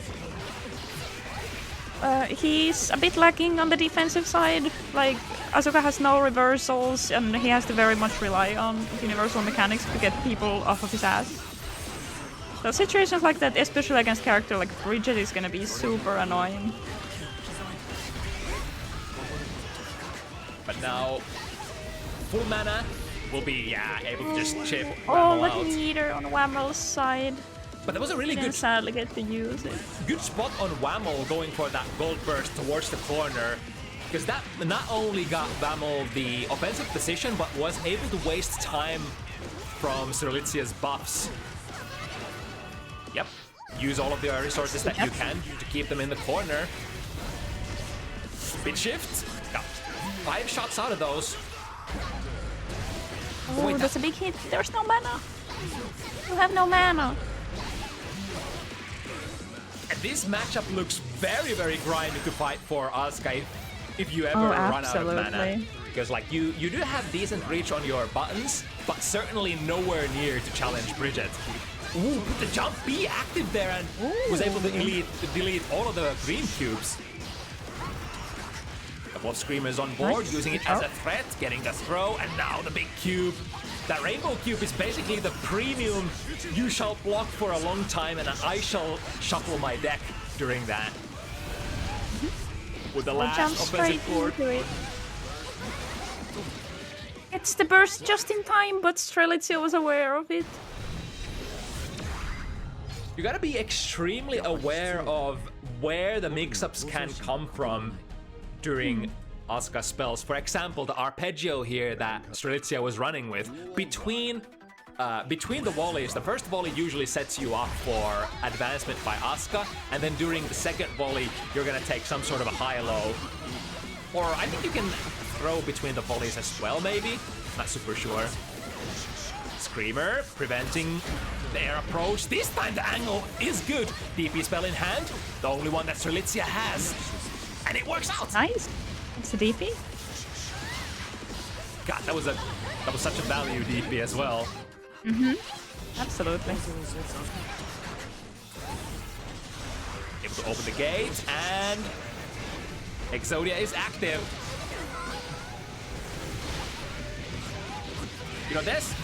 The 2 buffs that you require, the mana regeneration and the super important combo pieces of the combo. But then there's also the gravity staff, which is super important for, just being able to keep your opponent at bay and not be able to do anything at all. Case in point, how Bridget? How would Bridget cross this border? There is no way! Rounds in and goes for a 6 heavy! Oh! I think I saw a troll whip in there. With the cross up, read the burst! Strelitzia is on fire! Oh my gosh. God damn! It was certainly not very easy to find a burst out of there, especially since the second volley of the arpeggio was still closing in on Whammel.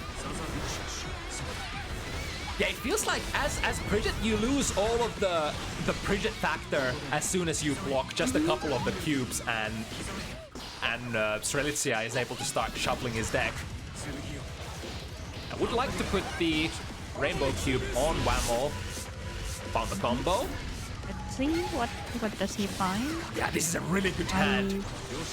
He had the combo pieces plus the arpeggio plus 1 spell that cannot be contested, the laser.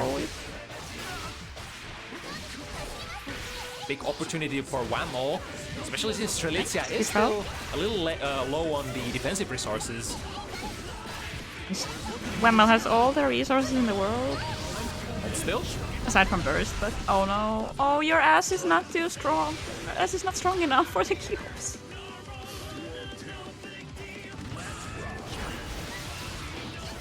Oh, and runs head first into a cube. and we have the auto import activated as well, so no shortage of spells. It's a hard knockdown. Beautiful. Can cast arpeggio No, here that's from the a round start. burst, but this is still a very scary situation. Okay, burst finds its way this time. Wait. Bit Shift is an okay spell to have in hand. Go straight into the particle cube. Straight into her ass. Goes really deep in there. That's a very tried and true Strelitzia sequence. Use the deflect shield, and that's gonna, like, if anything collides with your deflect shield, you're gonna have enough time to use the particle cube super, which has a ridiculously fast start. It's not reversal, but it might as well be with how fast it is. Yeah, you're gonna need like a couple of pixels of distance between you, and that's like exactly Beautiful what blocks from Whammel earlier. Oh, but the burst. Here come the mix-ups. Let's go gambling. Nice. Good blocks again. Oh, but the 5D works this time. And the nasty thing was that Strelitzia didn't necessarily even have to commit to any mix-ups there. Probably could just keep throwing cubes and shuffling the deck and get the win with the chip damage. A lot of utility in hand. Had to throw. Usually they come up too high. Usually Arpeggio is not the spell you want to begin your sequences with, because it starts so slow and it could be poked by the yo-yo throw, but Strelitzia had no option there. No matter, we on the burst. Yeah, it's looking tough. very strong for Strelitzia. Seems like everything is just going perfectly in favor of Strelitzia so far. The cards have been drawn in a very good order, and Whammel hasn't been able to find, those spots to get things started. I say that, and we immediately go into the pressure sequence. Jump D, scoring an overhead mix. Strelitzia's guard seems very tight. Jumps out an immediate barrage of cubes. But the downside is, like, you usually have to follow up cubes with cubes. Now Strelitzia with only one attack spell in hand, and dangerously close to getting mana broken soon as well. Looking good for Whammel. And gets the throw. I think this is like first example of the kind of rounds that we are absolutely gonna need for Whammel. Here we go with the yo-yo throw. Nice. Able to set up the rainbow cube, but in a slightly not very relevant position. Teleport behind. Oh, Whammel can't stand up! Press the button that extended her into the cube. He got a bit too greedy with it. Beautiful blocks, but the overhead. Second overhead works. That was actually nutty that Whammel stood up and blocked the 5D. Yeah, she did it earlier too. I was surprised. Yeah, no Especially when here. Strelitzia has usually been hiding it behind, again, 2 overheads basically in a row. Yeah, That's again, not quite enough. stood up for the meteor from half screen, but then the 6K, And the 5D. which is a low. Right, able to get It's even more difficult to see the overheads when Asuka can more often than not hide the 5D behind all the other cubes. Or the overhead orb. Nice. What do we have? Right, set it up. God, that's a black hole stop in perfect position. Even after the but burst. nothing matters. We're just back where we started. This is so sad. Was able to bluff enough time to activate auto import, and you know what that means? Buffs, more spells, more pressure. One of the things that people don't necessarily think about what is super important in the Asuka matchup is it's gonna require time. It's gonna require casts to activate your buffs, and often enough there just isn't enough time to cast your buffs safely. So if you predict that Asuka is gonna cast those between the between the cubes coming in, you actually have time to oftentimes poke at him. Alright, in a really good position, cycling the deck, suddenly finding yourself in a... Yeah, this is what I was talking about. The only offensive spells was Arpeggio, but the Arpeggio is so slow to activate that Whammel recognized and was able to poke Strelitzia out of it, and now, as a result of that, Looks like a very much a Whammel round. Heart of the cards. Nice. But I mean, that sort of comes with the territory when you play Asuka. Sometimes you just break your hand and it looks... there are situations where you can't recover from. And that just, you know, it's how it is. Go next round. This shows really well how well the more aggressive yo-yo tosses have been working. What are you even supposed to do? You cannot go there. It's kinda... Watch the light show. What you're supposed to do comes before this whole light show activates. It's kinda... Oh, it actually hits. Kinda Asuka's reward for winning the neutral so many times. But now... Still has burst. And Whammel close it out. Blocks from the right direction as well. Beautiful blocks once again. Oh, this is gonna get baited. Oh no. That was so smart from Strelitzia. Use the RC to see if Whammel is actually doing a DP or a guard cancel. And would you look at that? Saw the first active frames of the YRC. Screamers causing a lot of block stun, able to make Strelitzia shuffle the deck. Is it throw? One oopsie. YRC and immediate momentum reversal. Got the gravity staff there as well. So at the moment, Whammel just has literally nothing that they can do. There are only so many overheads you can block. And here comes the mix. Oh, and the side switch. Oh, it's nasty. It's nasty. It's doubly nasty because, like, it doesn't have to be the teleport either. Whammel was probably looking at the hand of Strelitzia's and determining, alright, so there is a possibility for a cross-up, but he could also go for a high-low from the front.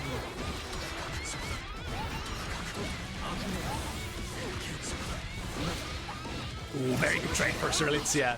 Nice. It's 3 teleports. That's a lot of utility.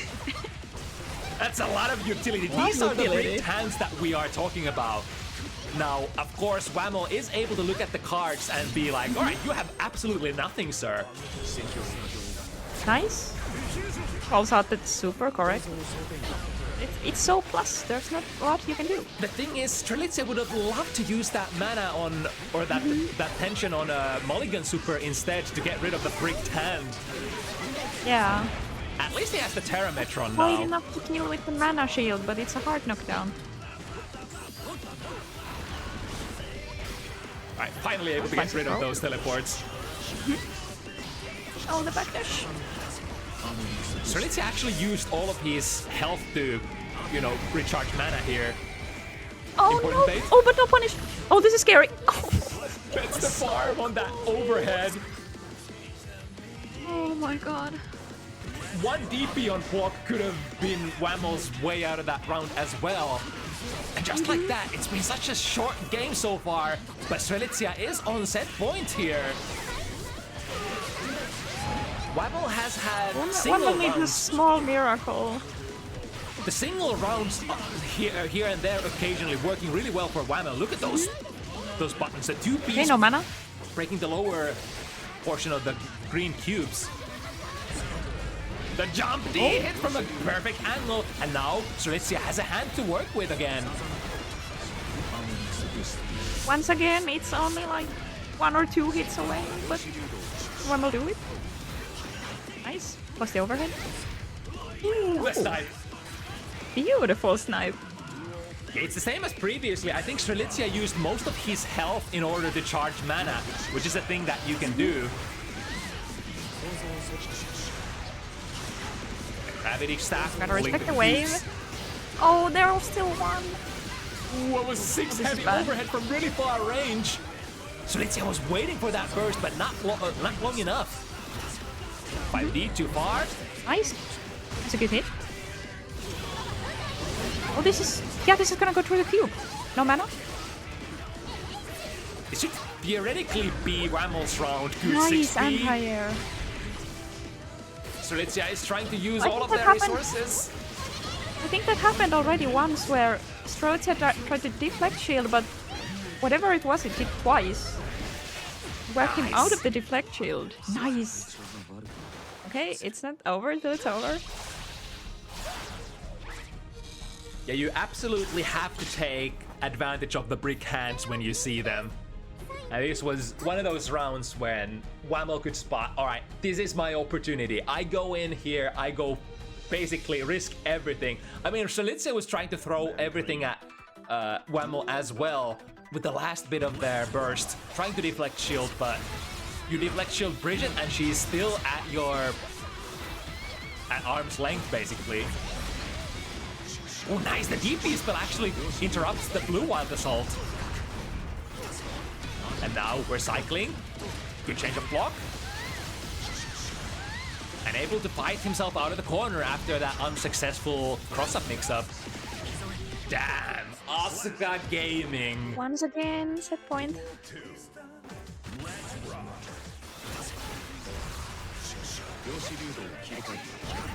Oh, potentially into a cube, but that time Strelitzia didn't throw one. A lot of utility in hand. Now burst. Whammel has to be on the hunt here. Yep, use the 50 meter. Reshuffle your bricked hand. No, goes over. To the other side. Block. I'm actually surprised Whammel hasn't been relying on DP much in these sequences at all. I wonder if it's not as good as one might think. That could be one of the reasons. Bridget's DP certainly doesn't reach as far as some other ones. I think this might be it. Absolutely. Didn't even need the super. It didn't. Or did it reach in time? I thought she died to the cube that was there before the super. Yeah, like we said, it was gonna be super hard for Whammel. Was able to squeeze out one round, one game or one full game.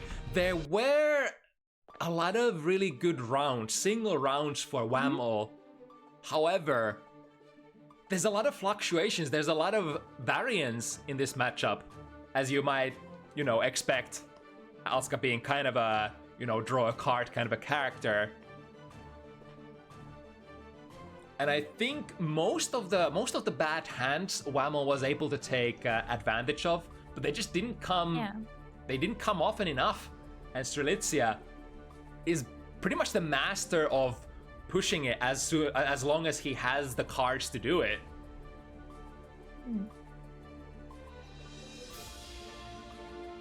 Right, moving on to the last one. Moving on. It's gonna be the second Slayer match of the evening. The man himself. It's gonna be AgguBaggu from Poland, showing us what week 1, or rather, I guess, depending on your point of view, week 2 Slayer can do.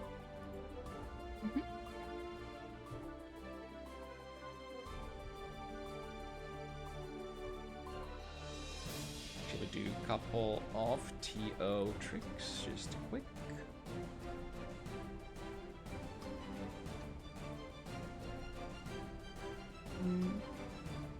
Okay, both players in the lobby. Aggu asked if we give him like 2 minutes. Gotcha.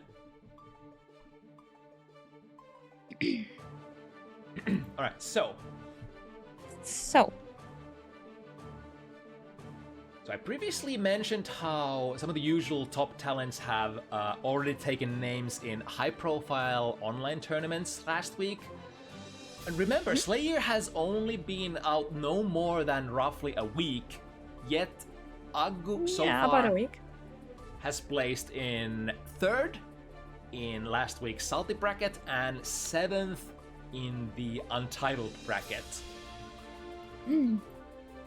Looking to deny further success from AgguBaggu tonight is the second Norwegian of the evening, or actually, no, second, because Thunder Kitty didn't because actually... we had to cancel. Right. So, the Norwegian Sin powerhouse Bliskke answers the call. Bliskke is a really fun player to watch since he rocks a very distinct, unique, aggressive style on Sin, and that's generally very appealing to watch for the armchair gamers at home. Of course, Sin is a character that sort of promotes aggressive play a lot. You have your unique resource, the stamina, which allows you to reset your pressure way often than some other characters. Very similar kind of resources to Nago's Blood, where you don't necessarily need to sink your tension to keep your pressure going. You can use your unique resources instead. Now, we had this matchup already last week once, and it was basically proven out to be extremely explosive. Elk Hunt and Mappa Hunt are the two focal points that you want to keep your eyes on. Two, you know, premium neutral skip tools that can be made plus. The thing is, both of these characters have very good callouts for each other's neutral skip tools. Too Heavy from Slayer, and of course, Elk goes under Mappa, and 6P goes under Mappa as well. I was just about to mention, the 2H is probably super good against Elk. Especially since on counter it basically ends the round immediately. It's one of the ways to go into the backshot pile bunkers very in a stable manner. And Sin also one of the characters who's relatively fragile. So though if Slayer gets into those pile-ups, it's gonna hurt pretty bad. Yeah, kind of slightly under middle of the road. We might see it here. Oh no, yeah, look at the damage. It's 3 loops. Doesn't quite get the wall, but I think not getting the wall doesn't matter too much when you're dealing that much damage. Oh, absolutely. What does it matter when you are the wall? Ooh, good timing on the burst. Finds the burst in time. Ooh, and Blisske able to get the double jump and then hit in between. Trying to call out a throw mash from AgguBaggu. Oh, gets tagged out of the dandy. And this should kill, absolutely. Yeah, that jump heavy from Blisske is extremely signature kind of a Blisske move. I implore you to look at how and from what kind of angles Blisske actually uses that jump heavy, because he uses it very different than many others in players. Alright, burst to the corner. So easy. 2P mash, followed up by P-Mappa, that's a big hit! Picking up the close slash, that's a huge hit. Oh, but drops the combo. Oh, which side? What? I think, did the forward dash, Blisske was probably trying to backdash out of there, but got a forward dash instead. Yeah. There we go, this time. Most likely. The Sin-Kiss specific air backdash. Oh, well, that thought! Nice, close anti-air. One of the better starters. Doesn't even force Sin to use any stamina with that one. Damage. Plus frames out of the Elk 2. Nice. And this is the beauty of Sin-Kiss. When you run out of stamina, usually when you spend stamina, you build so much of your other resources that once you are dry, you can actually transition to use tension for your pressure instead.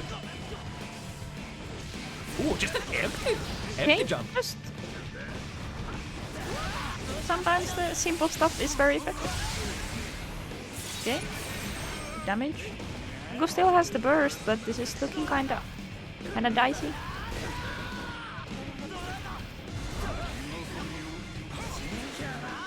Nice, good YRC. And gets the throw, so Aggu doesn't even have time to burst. Yeah, you don't necessarily even need to be a Potemkin player to get a throw mix-up out of that close range YRC. Wait, was that already the second game, or did I accidentally put point on Blisske? No, I think it's 0-2. Yeah, it's just the nature of the matchup. Both of these characters hit so hard and play so fast that this is probably gonna be one of those, like, not even 10 minutes kind of FT7s. Oh, absolutely. Depending on how even these players end up going. So far it's looking very good for Bliskke. Yep, do it again. Every single Sin route usually ends with a super, delivering massive damage. It was actually, damn, the 2K reaching so far from Slayer. offering perhaps unique RPS options out of that 5 heavy. Okay. There we go. The very late air dash into jump heavy, the Bliskke special.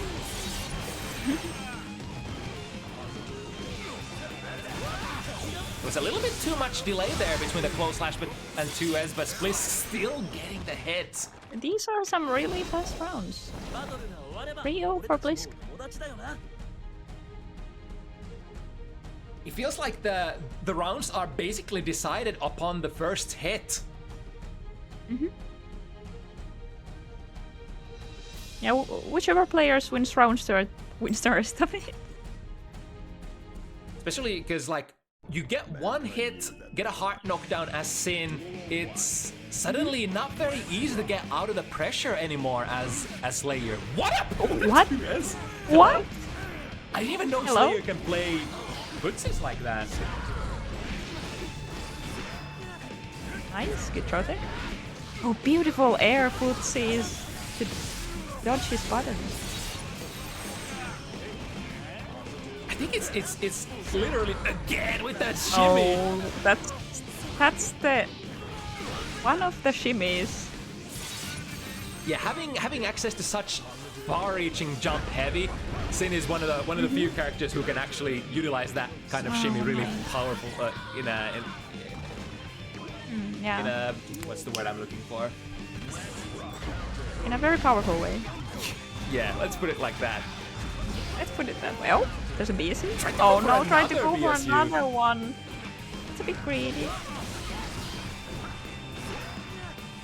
Nice. 2S? All Slayer stuff? Well, That would have worked as an anti-air in Exert. Ooh, good reaction there. Jab. 2B. Jab was...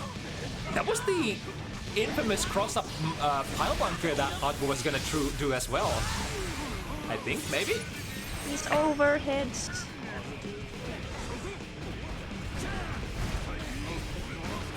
The pressure. Nice, get those blast frames. Nice. This is a guaranteed universe. Oh, we are Didn't gonna choose to burst, spend huh? the burst. I think that Oh, reasoning now here... you're going into the next round with no burst, and Aggu has basically everything. I think the reasoning was that because we had similar amount of life and Bliskke had 50 meter that they Yeah. wanted to spend, they bursted out of that. Yeah. Ah, Okay, missed no the punch cross on slash. the fire bunker. Nice. Instead Force of slash opting to- seems like a really good punish in that situation since it takes the step further. Oh. Wait, what? Huh? had a little bit of fumble there at the end. I think that could have been a miss input. I missed if Aggu had 100 meter, probably. if that was last horizon.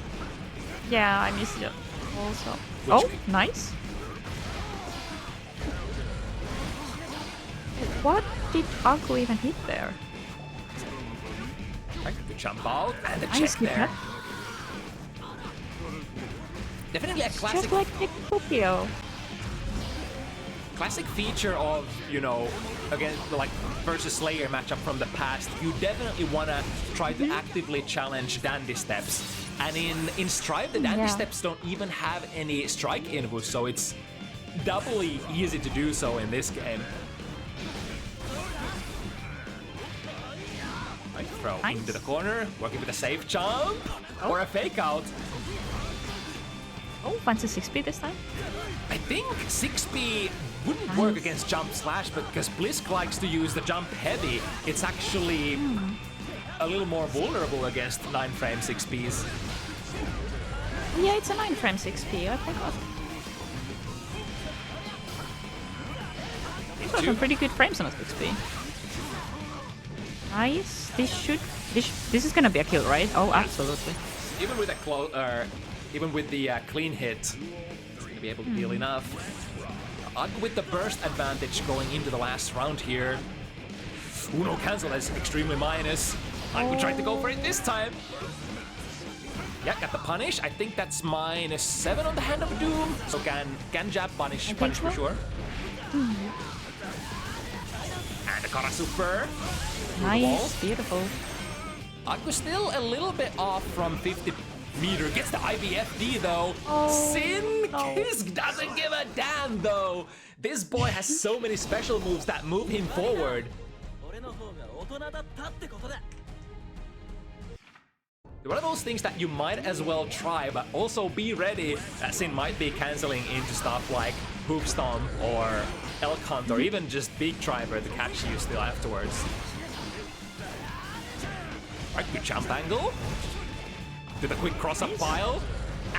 Again! Got the loop. He goes on loops? Wasn't quite able to build to the 50 meter to kill with that combo, but no matter, we take those. Surely they are going to nerf the loop somehow. Because the 3 loop seems very, very nasty. That's a good question. 6-6 close slash gaming. We go into the loop again. Speaking of loops. Oh, but drops it this time. The initial button press timing after the cross-up pile is the important. Tried to go for a throw there, I think. Oh, gets burst baited. Oh no. Now that's gonna cost AgguBaggu very dearly, moving into this last round without any burst resources. I mean, granted, Slayer is not a red Wild Assault user, so I want to say that, but Slayer actually makes pretty good use of the Wild Assault as well. Yeah. Also that this is the exact kind of situation where you would want to have your burst, but...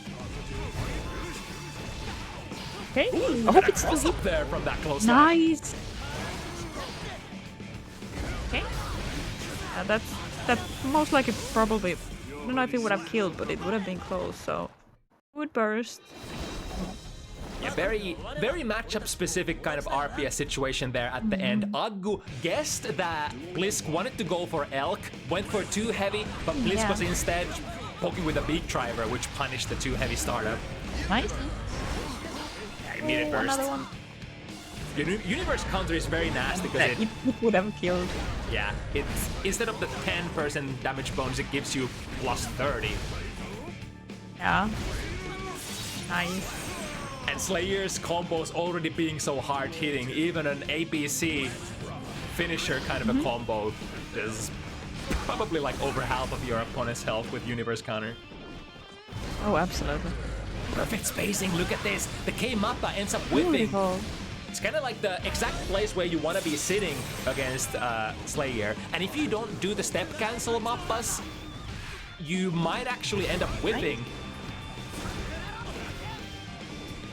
And I reckon many Slayer players just don't want to do the step cancel Mappas yet, or just don't do them very consistently. Hey, it was like 3 buttons. It did so much damage. It's so meta as well, because like 3-hit combos don't build a lot of burst back for your opponent. It's very good. Now super important for AgguBaggu to try to take the victory here, but the counter hit too heavy. Finds the low, Bliskke. Gets the hard knockdown as well. Fenced the whole burst on Wild Assault. Let's see if it pays off. Well, these overheads have been landing so consistently. Clean hits. Not even 50 meter yet. Baits the burst! Oh, the burst bait! Oh my god. That was actually the Gold Buster. So if AgguBaggu got a Gold Burst timing, that jump cancel would have actually landed so that Bliskke will get a punish on that Gold Burst. That's actually pretty high level tech there. Yeah, I think every character do it. I think most characters can. I think so, yeah. Yeah, I know Nago can do it. And if Nago can do it, probably others can as well, because Nago has, you know, those mobility problems. And a slow jump startup as well. Worst jump in the game. Nice, good throw escape. And there's the 6B. He's 1 to 6. This is set point. Looking very scary. Definitely an outcome I was not expecting, considering how hard AgguBaggu has been going this whole week. Missed the BSU, good jump up from Bliskke. the overhead works again. Every single, I think, it's like 90% of the move stops. Oh, damn. Yeah. Oh, the 2D from Slayer not Nice. reaching. That has the burst. Aggu's last dance probably here. Close dash goes into the wrong direction. Oh my god, how did that even happen? Oh, and the 2K. Beautiful showing from Bliskke. Damn, it was... I'm not sure what Aggu even, like, drift cancelled there. It kind of looked like was about to do, like, super or something, drifted forward, and then just didn't find the position. I feel like Bliskke was everywhere during that set. And I think since Slayer is not the most proficient characters for dealing with airborne opponents, the style that Bliskke brings to the table might have just thrown Aggu off enough so that they just didn't have the approaches this time around.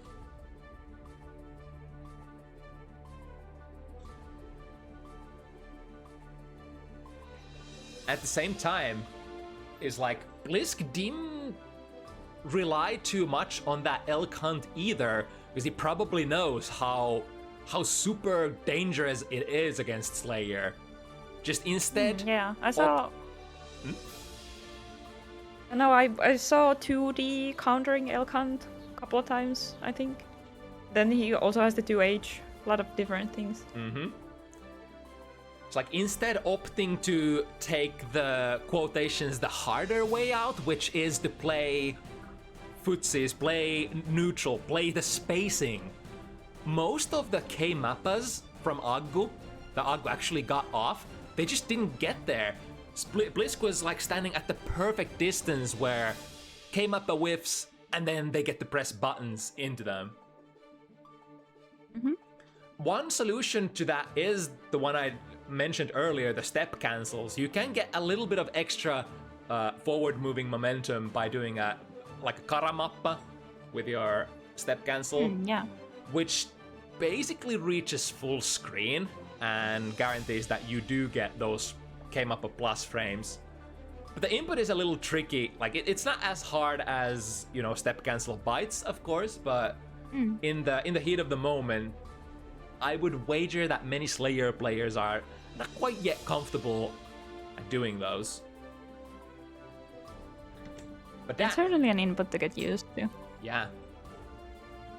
That's the kind of thing that old Slayer shares with the new Slayer. You have to get those specials inputted in a way with your unique mechanics. In previous game, it was the backdash cancels, and in this game, it's the forward dash cancels. This is the spice that you're probably looking to incorporate when you're moving to higher levels of play.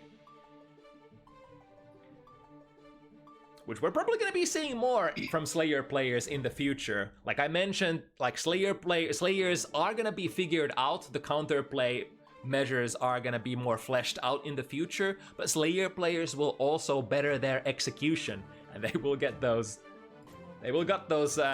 step cancel bites and what have you out more frequently. So stay tuned to those times. We'll see how the meta evolves. All right, but that'll be all for us for tonight. 5 matches, still packed quite a bit of punch. I'm thoroughly, what's the word I'm looking for? Entertained. And a small sigh of relief that you don't have to cast 7 matchup, but instead get to, you know, we get away with it with 5. Yeah, 5 matches is still a good chunk. Not good 2 hours of games. Let's see if there are any good alternatives to dump our viewers to next.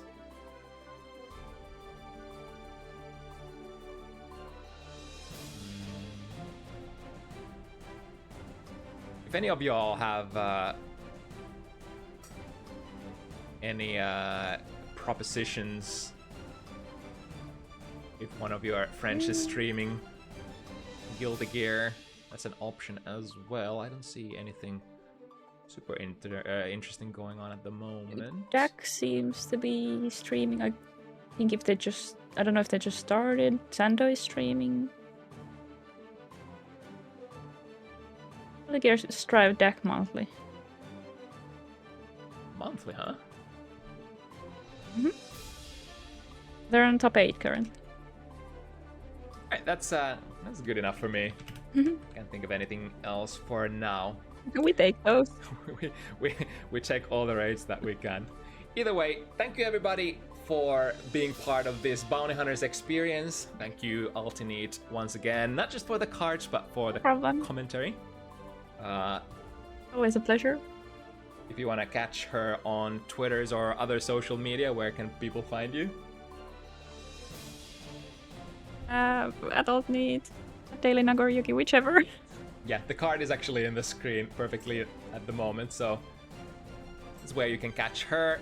That said, we're gonna be back next week, same deal. If you want to join the fun, join my Discord. We got the sign-up forms posted there in just a couple of minutes. That's not how you spell Discord, but this is. Yeah, we'll see you again next Sunday. Till then, stay safe and bye-bye. Bye-bye.